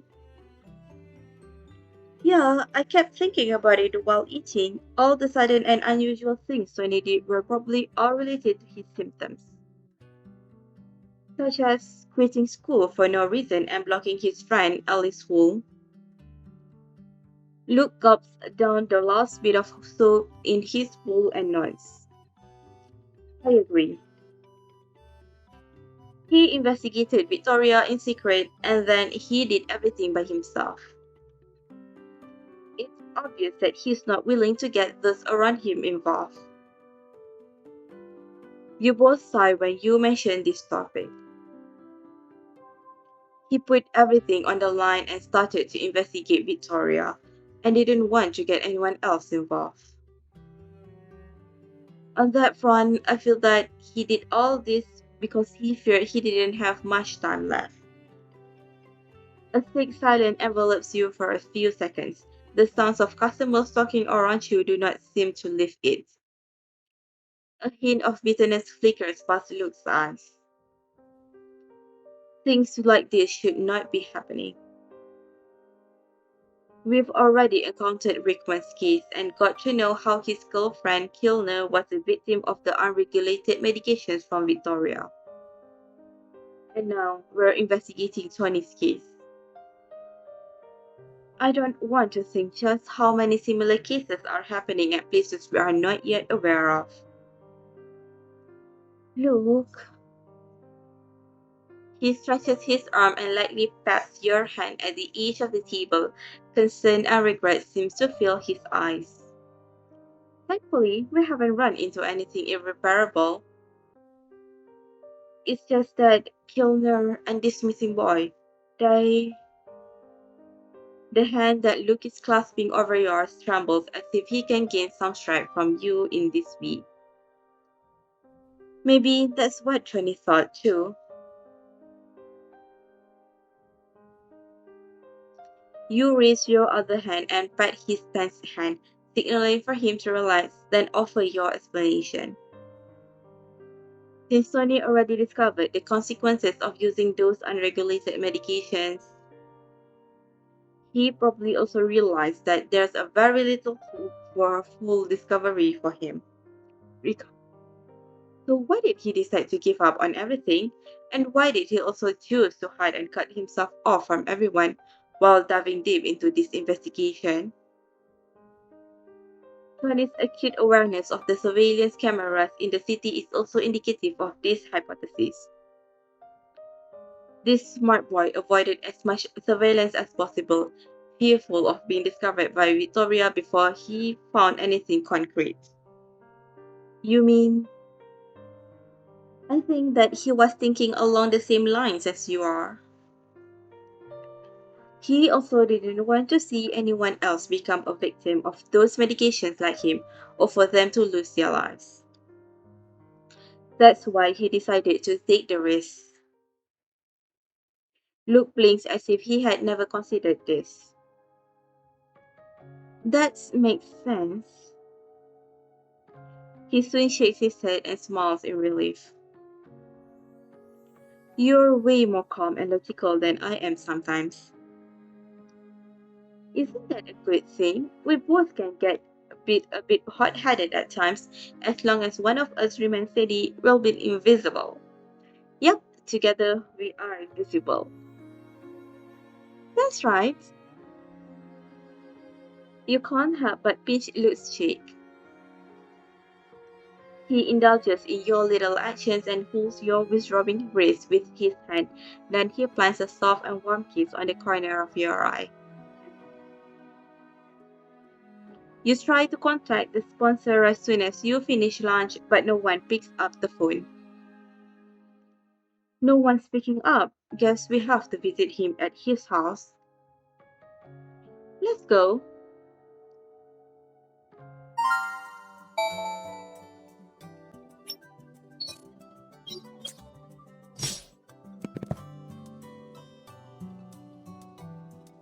As you are preparing to enter the apartment complex, the security guard at the entrance stops you with a wary look. Hold on, do you have a door card? No, we're visiting someone living here. Apartment 813A Louis Terry. Then you need to contact them. You can only go in once we have permission from them. Never mind, I'll call him for you. Thanks. However, when the security guard presses the call button for that apartment, there is still no answer. Maybe he's not home. What are we going to do? He's also not picking up his phone. Just then, you receive a call from Louis Terry's number. You instantly pick it up. Hello, this is Louis Terry. Sorry, I didn't pick up your call just now. How can I help? Hello, Mr. Terry. We're hoping to have you help with an investigation. Is it possible to have a face-to-face meeting? No, it's not possible. I'll be hanging up if that's all.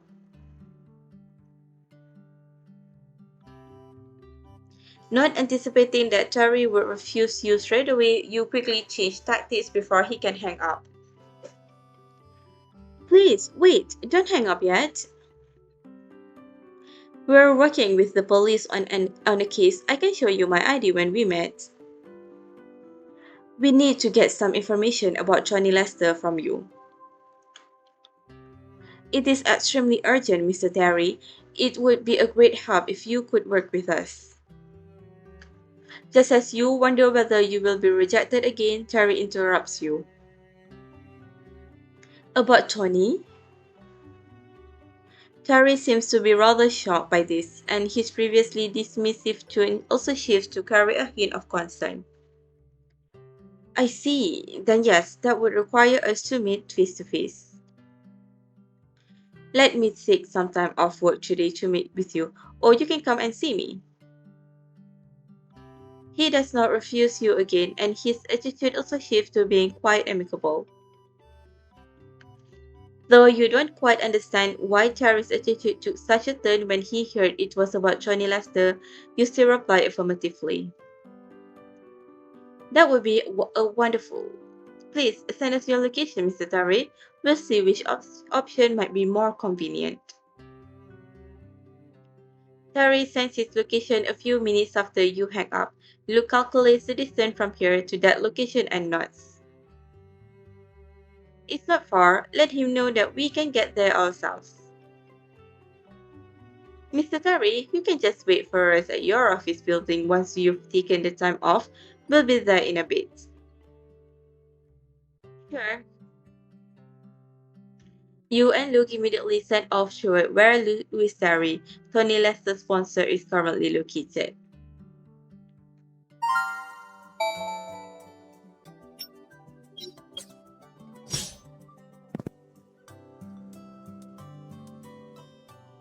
Terry asked to meet at a cafe close to his office building. He is wearing a suit with a steaming cup of coffee in his hand while looking outside the window in thought. When he notices you two have arrived, he politely stands and welcomes you. You both introduce yourself and sit down. Would you like something to drink? My treat. You and Lou shake your heads at the same time to decline. We're fine, thank you. We just had lunch. Before we talk about the serious stuff, I'd like to ask a question that doesn't seem to be related to the case. Sure, go ahead. Based on how you're acting and what I've observed from you so far, you're not a sponsor in the usual sense, correct? On the call, you didn't change your attitude because we're with the police, but because this is about Tony. You didn't manage to pick up our call earlier, which indicates that you're a busy person. However, you're now willing to take time off work to help us. It doesn't seem like something an ordinary sponsor would do. Sponsors are usually only responsible for financial matters and rarely pay a lot of attention to how their beneficiaries are doing. You're quite perceptive. Then he smiles frankly and candidly. You're right, I'm not your average sponsor when it comes to Tony. Our relationship is quite special. Special? I'm pretty much his uncle. His father was my best friend. Tony's parents had an accident 8 years ago, and I rushed to the boy as soon as I heard about it. Later, I dealt with a lot of issues for him, and I kept supporting him financially due to my friendship with his dad. Carrie explains to you why he started sponsoring Tony Lester and his relationship with him. We are more like family members who are not blood related, and he's always called me uncle. I see. So you two must have a decent relationship. If that's the case, then you might be able to get key clues regarding Tony's whereabouts from Terry. However, he seems to feel rather conflicted when he hears this and also looks quite concerned. To be honest with you, Tony hasn't spoken frankly about his thoughts ever since his parents died, not even once. Perhaps he has never truly realized since that day. We don't talk much anymore after he started school, but he's a good kid. He'd call me at least once every month. I didn't receive a call from him this month. I thought maybe he was getting too busy with school, but now, Mr. Terry, the reason we're here. is to get to know Tony more. That way, we can better conduct our investigation and find him faster. You and Luke then tell Terry what you can about the case. That's basically how things stand right now. However, please rest assured regarding Tony's safety, the police haven't found any victims matching Tony's age so far. However, the more we delay, the more danger he'll be in. We have to find him as soon as possible. We hope you might be able to provide some information to help us achieve that. You and Luke then looks expectantly at Terry. Terry frowns and doesn't respond immediately. He seems puzzled as if he recalled something. You mean Tony encrypted some important information before he disappeared and inserted it into an antique, but there was nothing about where he might have gone, huh? Encryption. Antique. Does that thing look like lots of display cases? And is there a cauldron-like thing in the middle? That's right. Do you remember something? Mr. Terry, you can tell us anything you remember. Maybe some clues are hidden in the most ordinary things. He thinks about it for a while. That antique, I think his dad left it to him, but I never knew there was a mechanism inside. And you said you went to Tony's house and cracked some cipher messages. What does the code book look like?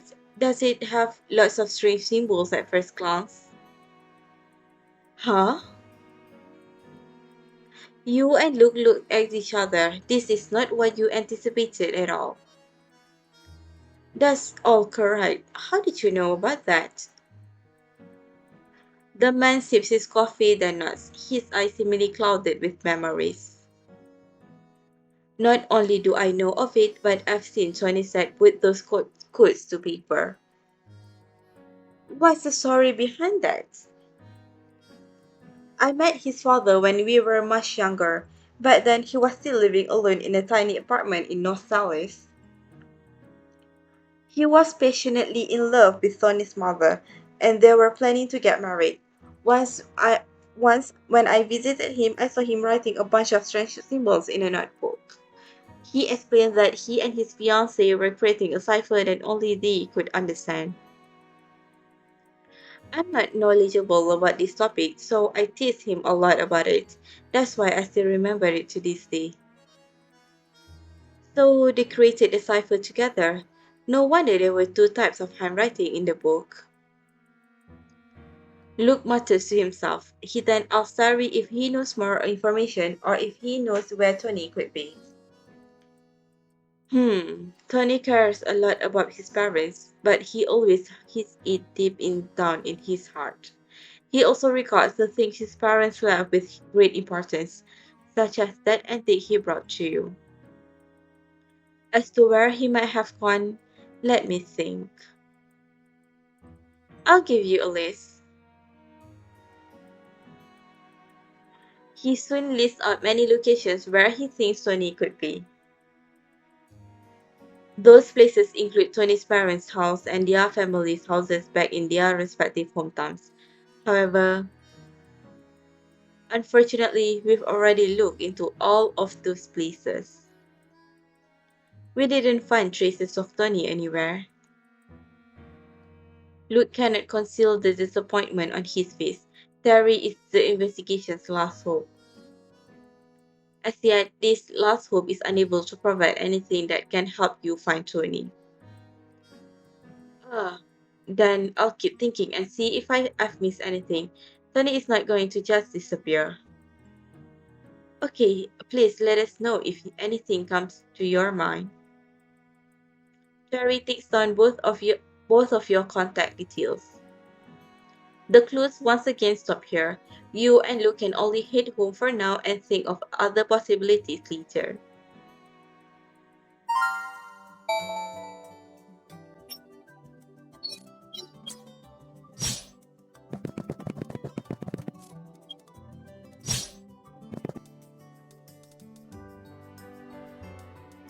Luke stays quiet and remains deep in thought the entire way back, which is rare for him. Once you get home, he stands aside in silence, looking down at the floor. Did you find anything else suspicious, Luke? Or. He rubs his finger on his chin, then sits on a chair after a few seconds, tapping on the tabletop. I keep feeling like we missed something very important. Shirara, can you help me go through the evidence so far? No problem. So, where should we start? Luke looks at the center of the whiteboard. The words Tony Lester are written there, which Luke has circled in marker pen and emphasized with multiple symbols. Suppose that we are Tony Lester. We don't want anyone to find us. Where would we go? I might just go overseas and get far away, like a place where no one would easily find me in. The police already checked that. There are no signs that Tony went overseas or even to another state. After all, he has never left Dallas. He doesn't know anyone outside the city, and he also needs to consider his finances. I would discard that possibility. Then, where would he go? Let me ask the question then. If you were Tony Lester, where would you choose to hide? For some reason, Luke carefully observes your expression before speaking. Please don't get upset or worry about whether this would happen to me. I'm only giving a hypothetical answer. Realizing that this is a serious moment of deduction, you nod and push down your desire to refute such a hypothetical. Okay, I'll do my best. Let me hear your hypothetical. If I were Tony, I probably wouldn't hide in places that people could easily find through investigating or asking people I know. Also, since Tony is already worried about being discovered by Victoria Pharmaceuticals and the forces behind the company,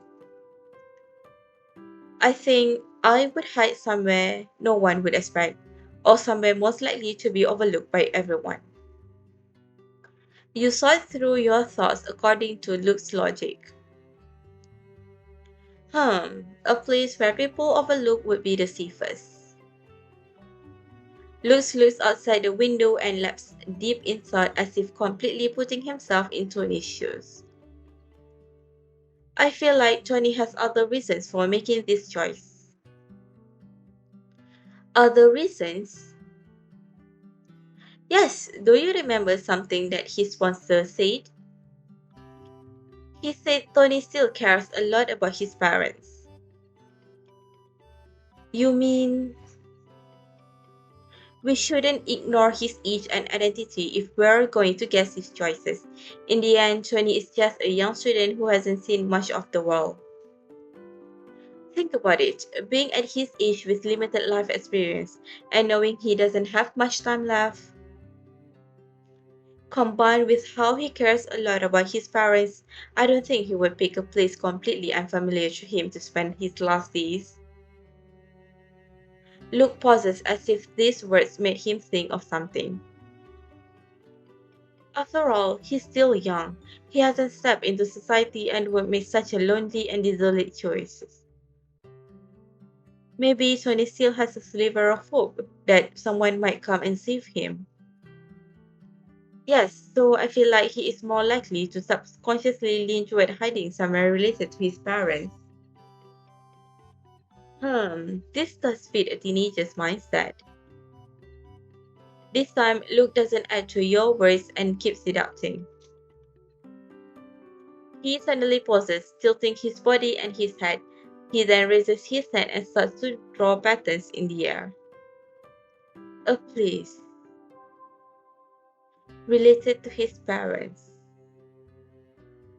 He knows he doesn't have a lot of time left. He doesn't want people to find him easily, but deep down he might still be hoping he'd survive. You stay quiet and try not to disturb his thoughts. This is something he often does when focusing his deductions. Just as you think you need to give him more time, you hear Luke claps his hands. The crisp sound is like a tightly shut door having been finally being pushed open a crack. Luke starts to excitedly pace before you. Why did you come out? What did you come up with? How did I ignore this before? I get it. I finally get why I thought I was missing something important all this time. Tell me, what is it? Think about it. Didn't Louis Terry mention that he knew Tony's dad and that Tony's dad was living alone?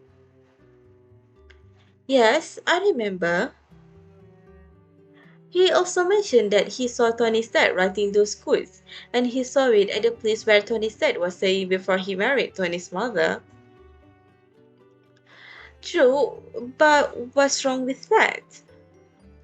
You immediately realize something as soon as you see it and you blurt out. Wait, you mean, are you suspecting that Tony might be hiding in the apartment his dad was living in before his parents' marriage?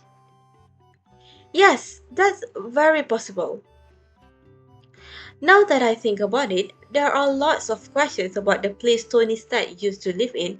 His dad was a young man living alone, so did he rent the place? Then did Tony rent it again? Did he buy it? Where would it be? Was it sold after Tony's dad left the place? Lutz gets more excited the more he thinks about it. He paces around the room and keeps making gestures with his hand. Besides, there is very little information on where his dad was staying. Both us and the police didn't find out anything about it. It's bizarre, but not as unexpected given it was nostalgic from more than a decade ago.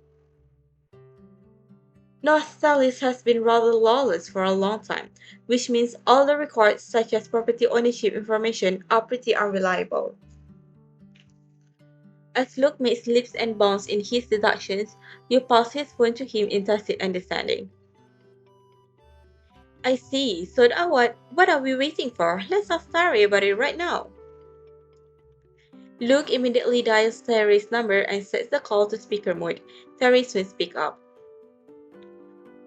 Mr. Terry, we want to ask about the place Tony's father used to live in, the one in North Dallas. Do you still know the address? Also, did he rent it or buy it? Are you aware of his current situation? Terry is silent for a while. I think I understand what you are trying to say. Let me think. If I recall correctly, it was in North Dallas close to the seafood market that was still operating back then. It was a tiny apartment that Tony's dad bought with his work savings. It's barely 20 square meters. It's also in a remote location, so it was very cheap. I remember him complaining about it to me once after he got married. He said it was really difficult to sell the place, so he just left it with the real estate agents. After all, not many people want to buy an apartment there. I don't even know whether it has already been demolished. I see. Thank you for your information. Could you please send us the address of the apartment so that we can go investigate it? Right now? Hold on. I'd like to come with you. I only remember its rough location. If I go there with you, I can probably remember more. Also, I'm really worried about Tony and I want to do my part to help. Not a problem. Let's meet up in North Dallas. When Luke hangs up, you release the breath that you didn't realize you were holding. We finally have a new clue. Let's go. Luke and you head out as soon as you can and immediately move toward North Dallas.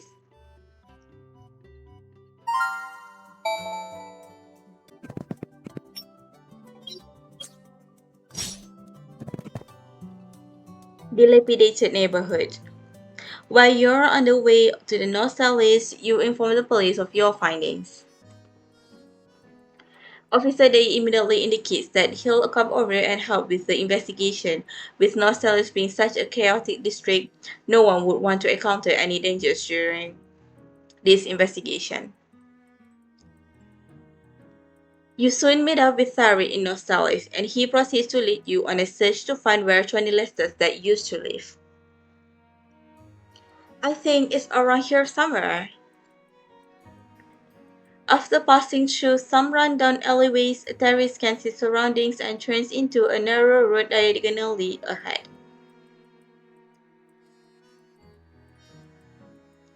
Finally, Terry stops in front of an extremely dilapidated building. This should be it. Yeah, that's right. The seafood market isn't far from here.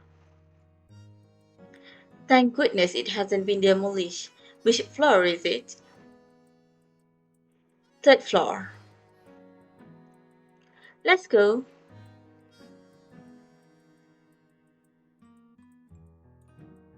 Officer Day already obtained the spare keys to the apartment from the real estate agent before you arrive. When you open the door, you behold a shocking scene. A thin young man is leaning outside the window of the living room as if he is about to jump down. A blur flashes past the edge of your vision before you can even react.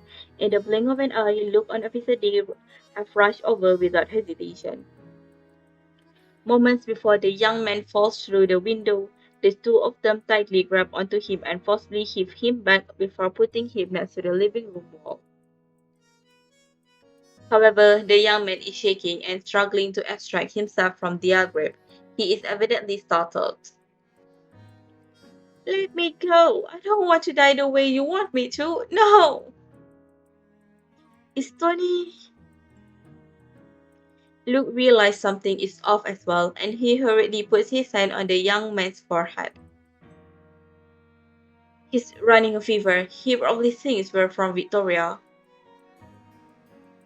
At that moment, Terry finally recovers from his initial shock and runs up anxiously, giving a tight hug to the delusional young man. Tony, Tony, wake up! It's me, Uncle Louis. We're here to save you. No one's going to hurt you again. Uncle Louis. The young man's body freezes, then his eyes seem to gradually gain focus. He looks at Terry, who is hugging him, and then looks around. You are Luke. When Luke hears Sonny Lester say that, he pauses in the middle of making the phone call for an ambulance and nods gently at the young man. Yep, that's me. Ah, right, that mechanism. You. Don't worry, we solved it and passed it to the police. The police are on it and will soon make some progress. That's good. Terry pats Tony's head before the young man can finish his sentence. What do you mean, good, you little dummy? You got into such big trouble, but you never told your uncle. Terry tenderly settles the young man onto the sofa while you wait for the ambulance to arrive, helping him to lean against the back of the sofa in a comfortable position. Another police officer arrives with a fresh bottle of water and passes it to Terry. The man thanks the officer and then gets Tony to sip on it. Whether it is the water or some other reason, Tony seems to come to his senses after a short break. He looks at you as if he wants to say something but remains reserved. We finally found you, Tony Lester. However, the boy holding the bottle of water in his hand looks confused when he hears this. Why do you want to find me? Huh? Actually, I never thought anyone would try to find me. I never expected anyone to be able to find me. Why do you think that? The young man pauses as he looks at you as if he's internally debating something. You didn't want anyone else to get into danger because of your investigation, so you didn't want anyone to find you, am I right? The young man looked shocked, as if looked saw right through him. Seeing Tony's reaction, Luke doubles down on his questions. You also didn't want anyone to know about your condition in case they felt bad, right? I. Tony's looked at Terry, who's still trying to bring down the fever. It's okay to talk about it. We're not going to get upset. Terry's encouraging words and gaze motivate Tony greatly. The young man raises his head and looks at you with a more determined expression. Tony then tells everyone the entire story. About half a year ago, I found out that something was wrong with me, so I went everywhere and visited different hospitals, but nothing worked. I thought I was suddenly about to recover, but then it started to get worse and I got symptoms I never experienced before. So I thought there might have been something wrong with the hospital I had the operation in. And you started investigating that hospital to prove you are suspicious? Yep, then I found out there was something wrong with the medication in that hospital, and I also discovered Victoria Pharmaceuticals and the research institute behind them. But Victoria almost found out about me. Thankfully, I paid lots of attention to surveillance cameras in this area, and I evaded all the ones I know. Still, I was scared that my investigation might hurt people close to me, so I decided to quit school. The young man's voice lowers. He doesn't even dare to look at Charlie, who's sitting next to him. I knew how serious this illness is, and I know that I can die anytime. That's why I didn't plan on telling anyone. I didn't want to make everyone feel bad.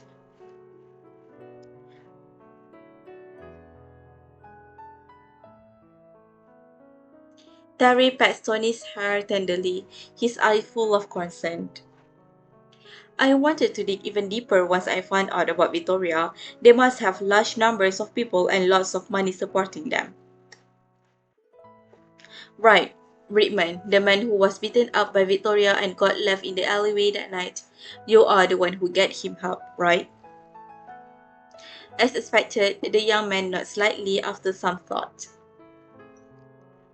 I found out some information about the core personnel at that time and suddenly discovered that someone else was also looking into it. That someone else was Rickman, right? Yeah, but his activities were too obvious. I wanted to find a chance to warn him, but when I found him, I was too late. Victoria's people were beating him up when I went there. I wanted to find help, but my symptoms act up. I couldn't do anything to help. Tony's body trembles slightly as if he is recalling the cruel memories of that day. He has even squashed the water bottle a bit. You quickly move up to pat his head and get him to calm down. It's okay, don't think about it that way. You already did a great job. Tony's eyes are red as he nods at you. He calms himself before continuing. After the pain passed, my head got clearer and I could walk again, but the people from Victoria had disappeared. I wanted to call the police or the ambulance, but that would make it easier for Victoria to find me. They already suspect me as it is. So I pretended to be passing by and I ran into a guy. Then I made up something and asked him to go save Rickman. Everything is now connected to your previous investigation and mostly matches Luke's deductions. Now that Luke sees Tony's mind is relatively clear, he asks the young man another question. I have a question. Why did you decide to give me such an important item? Tony smiles bitterly. He stretches out his hand and looks at this pallid arm. You all know that I fainted in the middle of the road once, right? Is that because your symptoms act up? Yes, I didn't wake up until midnight that time, and that's how I knew my body was getting worse. To be fair, I was scared. I thought about loads of things. I was afraid that I'd die the next instant and no one would ever discover my findings. That there will be more innocent people who will suffer like I did.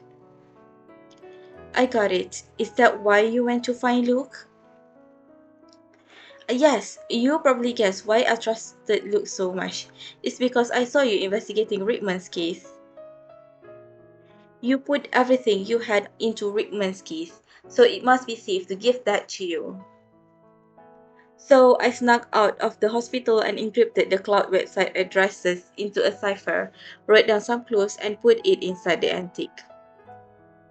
That way, Victoria wouldn't find it, and I would also be able to live out the last days of my life peacefully. You silly boy. You can't help but feel bad for the young man. He is always thinking for the information and other people, but never for himself. Luke sighed helplessly and looked troubled. So you never thought we would come and find you? Did you think it was enough for us just to solve the mechanism and decrypt the message? This question seems to be trying to validate something, as well as reminding the young man of some key truths.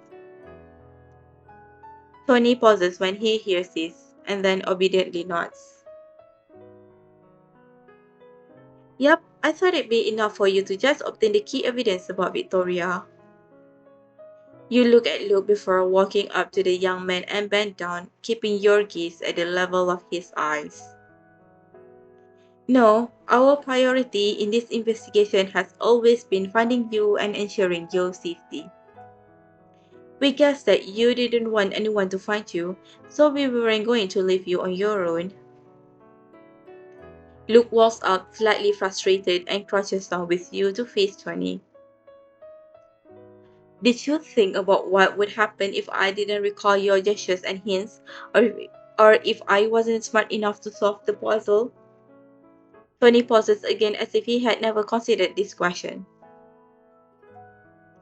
I trust you, so I thought you'd definitely solve it. Luke sighs again and grins, then softly pats the young man's head. You are definitely still a kid.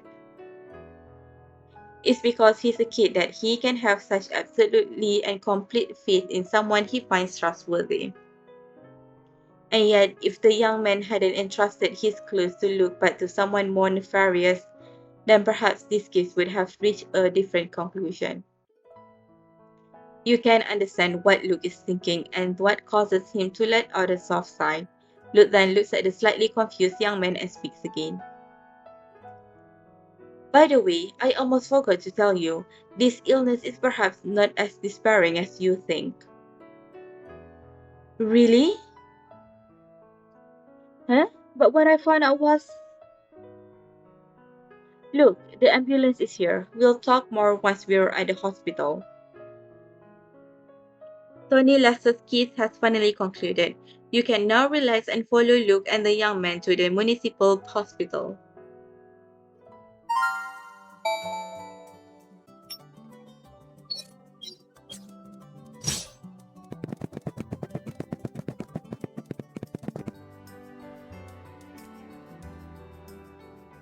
After arriving at the hospital, Terry takes Tony and goes with the staff to get the paperwork sorted. Meanwhile, you meet with Aaron and explain the current situation to him. Aaron can't help but sigh when he hears this. Seriously, who knows when we would have found Tony had we missed out on some of the details? Aaron, about Tony's illness. I deliberately sent him over because I feel like his symptoms are very similar to Rickman's girlfriend's Olivia Kilner's. It'd be best if we could get treatment here with you. It will be more convenient.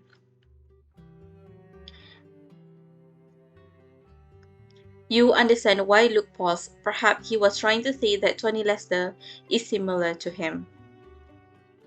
No problem, I understand what you mean.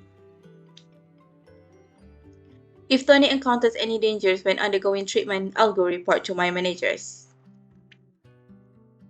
We'll run some thorough tests in the next few days. By then, his test results should all be out. I'll get more help if it turns out that we need more advanced medical support. Louis Terry walked over with Tony as well at this time. Hearing these words, they seem overjoyed and proceed to thank all of you profusely. In fact, Tony looks like he finds all this quite unbelievable. Thank you. Thank you so much for saving him and helping us. Just doing our jobs. It was nothing. Please head inside quickly. Don't catch a cold now, Tony.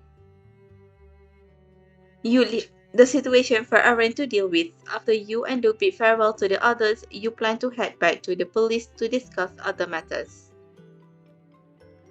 You need to sort out the key evidence that Tony Lester mentioned in his document about the pharmaceutical company. You also need to discuss how to capture key personnel from Victoria.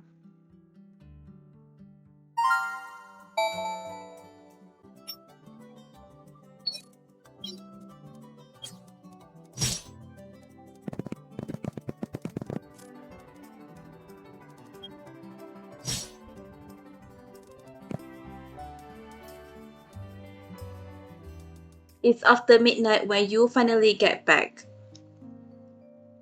You flop onto the sofa beanbag as soon as you enter the front door and can't help but think about what happened in the past few hours. Phew, tonight sure was thrilling. I totally didn't anticipate such surprising outcomes. You and Luke meet up with the police after you leave the hospital. You originally planned to just talk about your next steps. However, as the police sifted through the data Tony collected, they found traces of some personnel from Victoria Pharmaceuticals escaping. The police decide to immediately arrest these individuals and Luke is to carry out the mission as a special member. After a few hours of combat, they finally captured the 7 involved personnel. During the fight, Luke's outfit was cut up by a knife, the slashes almost cutting into his back. In the end, justice prevailed. Even the most cunning escape plan has holes. You anticipate that it is only a matter of time before the police arrest everyone else. 원재가 넘긴 자료랑 증거 덕분에 빅토리아 쪽 관계자를 금방 체포할 수 있었어. 얼른 제대로 치료받고 하루빨리 위험한 고비를 넘겼으면 좋겠네. Even though you sent Johnny somewhere safe, Luke is still finding it hard to conceal his concern. You quickly sit up and softly embrace him, your finger unconsciously rubbing gently against that slash of his shirt. Luke doesn't describe the process of the arrest in detail, but it is evident that the fight was not any easier than his previous missions. Don't worry, Tony will definitely recover. Besides, have you realized that he's quite similar to you? You've both experienced a lot of danger, but you are still thinking about other people. People like you usually have decent luck. I believe that he'll definitely come out of danger and gradually recover. It seems like your words are working. Luke bends down slightly and hugs you tightly. 나도 원재가 꼭 무사할 거라 믿어. Luke's smile seems particularly forced, partly bitter and partly concerned. You run your fingers through his hair and pull him over to the coffee table. Then you start to unwrap the dinner you just bought. You feel that the best consolation at the moments like this might be a bit of ordinary life. Here, we haven't had dinner yet. Now's the time to fill our stomachs. Luke smiles and points to the food in front of you. 새벽 3시에 먹는 걸 야식이라고 할 수 있으려나? Probably. Otherwise, we'll have to call it, what would it be? A supreme meatball feast to compensate the detective? 오, 이름이 그럴듯한데? 한번 제대로 먹어봐야지. As you and Luke laugh and tease each other, you unwrap the food and place the meatball skewers on a plate. Indeed, the meatballs are still from the flavorful delicacies restaurant. However, the same food can evoke completely different feelings when eating in a different situation and at a different time. 맛있는 냄새. 이제야 좀 배고픈 것 같아. 생각해보니까 우리 오늘 저녁 먹을 시간도 없이 바빴네. 나중에는 추격하느라 배고픈 줄도 몰랐어. 그래도 오는 길에 덕분에 여길 들렀다 와서 다행이야. You've got to thank them for being open 24/7, otherwise, we'd have to get fast food from the convenience store. Luke sits next to you and snuggles closer, arranging the food containers with you. You quietly look at how his expressions change as you keep trying to find a good conversation topic to ensure he can gradually relax. I was feeling just like you were. To be honest, I didn't feel hungry at all. And when I was waiting in the police station for you to finish your mission, I wasn't even thinking about food at all. But now, I'm starving. You put down the food container and picks up a meatball skewer. 그치? 긴장이 풀려서 허기가 이제 몰려오나 봐. 지금 내 눈엔 이게 세상에서 제일 맛있어. 한 트럭 가져와도 끝낼 수 있을 것 같아. Luke picks up a skewer as well and raises it in front of his face. He slowly turns it around as if figuring out which meatball would be the tastiest. As you watch the way Luke pinches the wooden stick that is holding up the meatballs, you can't help but recall how he stole the meatballs out of your hand the day before yesterday. Seeing that he is full of expectation and about to take a bite of the meatball, you deliberately clear your throat and pretend to be serious. Detective Pierce. Luke quickly stops. 왜? If I recall correctly, I recently bought meatballs from this restaurant twice, am I right? Luke is rather confused. When he hears this question from you, he gives it some serious thought and then replies. 맞아. 며칠 전에 처음 샀었잖아. 그때 먹고 내내 그 맛이 안 잊혀지더라고. 지금 먹는 야식이 두 번째고. 근데 그건 왜? Well, you can't even remember exactly when you had these meatballs. Then do you remember how you had a different attitude and reaction when eating these meatballs before? 어?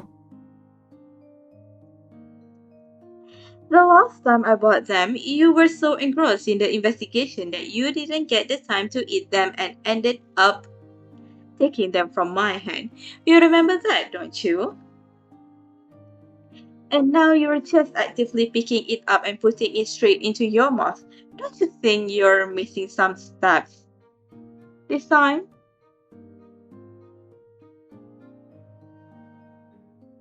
When Luke hears this, he instantly appears to understand something. He looks at the meatballs in his hand and then guiltily shifts his gaze to you. 아, 그게 지난번에 완자 뺏어 먹은 건 사고였어. As soon as he sees that, the meatball skewer in his hand changes direction. He immediately leans his entire body against you and offers the meatballs to you. The delicious food is now right next to your mouth. 자, 첫 번째 완자는 너 줄게. Are you trying to bribe me? 에이, 비위를 맞추다니. 찔려서 그러는 것도 아니야. 지난번에 완자님한테 범한 무리를 만회하려고 그런 거지. 완자님이 넓은 아량으로 이해해 주셨으면 좋겠어. 내 진심을 보여주는 의미로 첫입은 중요한 사람한테 줘야겠지?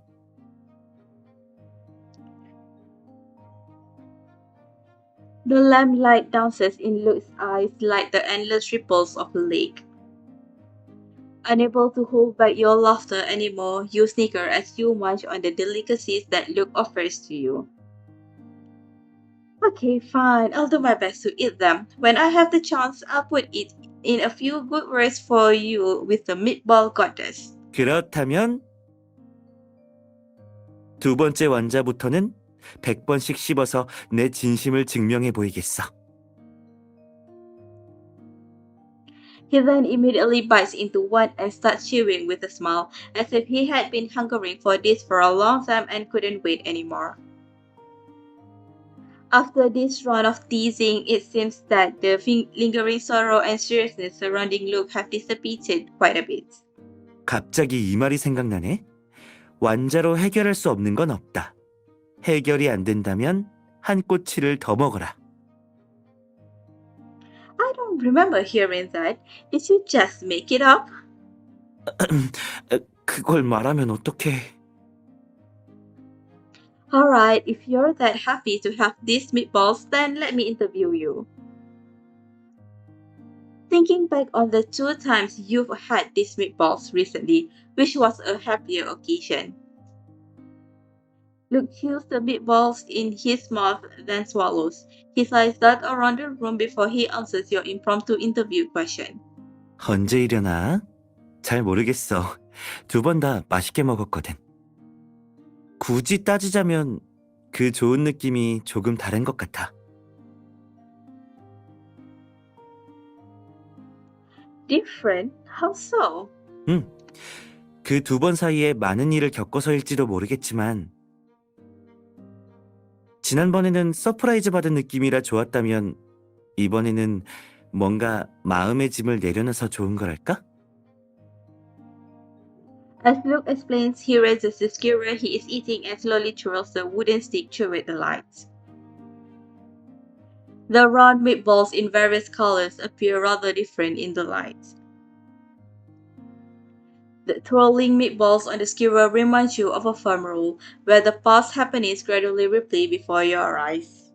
그동안 진실을 파헤쳐가면서 조사한 끝에 원죄를 찾았고 그 친구가 남긴 중요한 정보 덕분에 범인을 빠르게 잡을 수 있었잖아? 앞으로는 빅토리아사의 불법 약물 때문에 피해자가 생기지 않을 거야. 그래서 오늘 먹는 완자는 감회가 새롭달까? 다행이라는 마음도 들고 뿌듯하기도 하면서 희망도 생기고 그래. Luke talks about his thoughts with a natural smile, and his expression does not seem to be forced or trying to hide anything. You are now thoroughly relieved and lift the meatballs in your hand as well. The 2 skewers snap against each other as if you are clinking wine glasses. Now that you said that, I'm not worried anymore. Otherwise, I keep wondering what I have to do to console you and get you back in a good mood.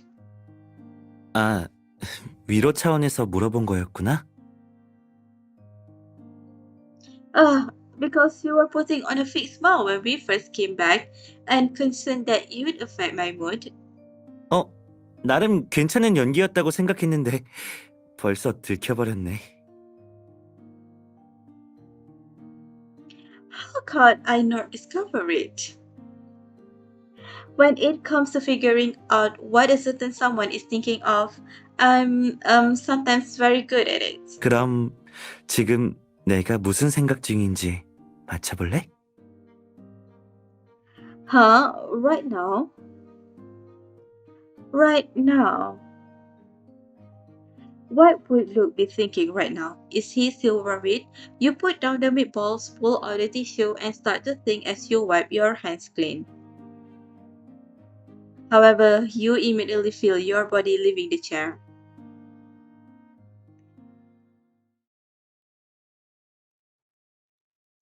A familiar scent envelops you. While you are distracted, Luke lifts you and puts you on his lap. Now that your position has changed, Luke has to look up to see you. You see nothing but your form reflected in his eyes. The 2 of you are so close to each other, yet you feel you are being adored from a long distance below. To maintain the balance, you have no choice but to put your hand close to the junction between his neck and shoulder, and you squeeze him playfully. You scared me there. Luke's eyes are still full of a gentle smile. The gaze looking back at you is rippling with emotions. 이게 답이야. The answer? 역시 놀란 표정을 보니까 삼천포로 샜나 보네. 내가 지금 무슨 생각을 하고 있는지에 대해 대답하는 게 이렇게 오래 걸릴 일이야? 답이 눈앞에 있잖아. 지금 너 말고 내가 무슨 생각을 하겠어?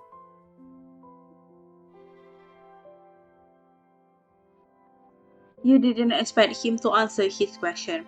You pause for a moment before realizing what is happening. Just as you wonder how you should respond, Luke softly nuzzles against your hair and narrows his eyes. 솔직히 이번에 원제일을 겪으면서 많은 생각이 들었어. Things you hadn't felt before? 전처럼 선택을 망설이지 않고 너랑 함께하고 싶다는 결심이 더 확고해졌어. 너랑 다시는 헤어지고 싶지 않아. 이 생각이 너무 강하게 들어서 진정하려고 얼마나 애썼는지 몰라. Luke. You move closer toward his forehead. Your hair interweaves with his, and the temperature of your skin brushing against his triggers of torrential and intense emotions. Luke's low voice echoes in your ears as if it came from the bottom of your heart. 잘은 모르겠어. 지금 이러는 게 역효과는 아닐까? 그래도 이런 느낌이 싫진 않아. 넌 어때? I don't mind either. Besides, don't worry, we're not going to part. Luke continues to dissect his complicated internal thoughts, showing no signs of stopping. 사람이라는 게 이렇게 모순적인가 봐. 무언가를 갖지 못했을 땐 갈망하고 또 갈등하지만 그러면서도 그걸 원하거든. 그리고 정작 원하는 걸 손에 넣으면 잃을까봐 마음이 불안한 거야. 지금의 나처럼 말이야. 원재가 소중한 사람들을 버리고 떠난 것처럼 언젠간 널 떠나서 외롭게 살아가는 건 상상조차 하기 싫어. 지금의 난 너랑 미래를 향해 달려가고 싶어. 난관을 극복하고 시간을 넘어서 같이 모험하고 늙어갔으면 좋겠어. You suddenly realize that perhaps he had already made countless decisions without you knowing, and in the end, he still decided to choose you with an iron conviction. You slowly caress his ear, trying to calm down the anxious feelings he has beyond his words. What you are saying is what I hope for too. I want that as well. Besides, remember that we've got each other now. We'll support and help each other. Anyway, don't worry, we'll be together forever and ever. Even if you get super stubborn one day, I'll drag you back. As soon as you stop talking, you see Luke smiling softly, his eyes seeming like bottomless stormy seas under the lamplight. 그렇게 긍정적으로 답해주면 점점 커지는 소유욕을 자극하는 것밖에 안 되는데. Huh? 욕심이라는 게 원래 끝이 없어서 그걸 채울 수 있는 건 너밖에 없을 거야. Luke wraps his arms around you, then softly puts your face in his hands, as if wanting to forever keep you within his endless kiss. The soft shadow of the moon gradually passes beyond your sight. The time until dawn seems both very short and very long.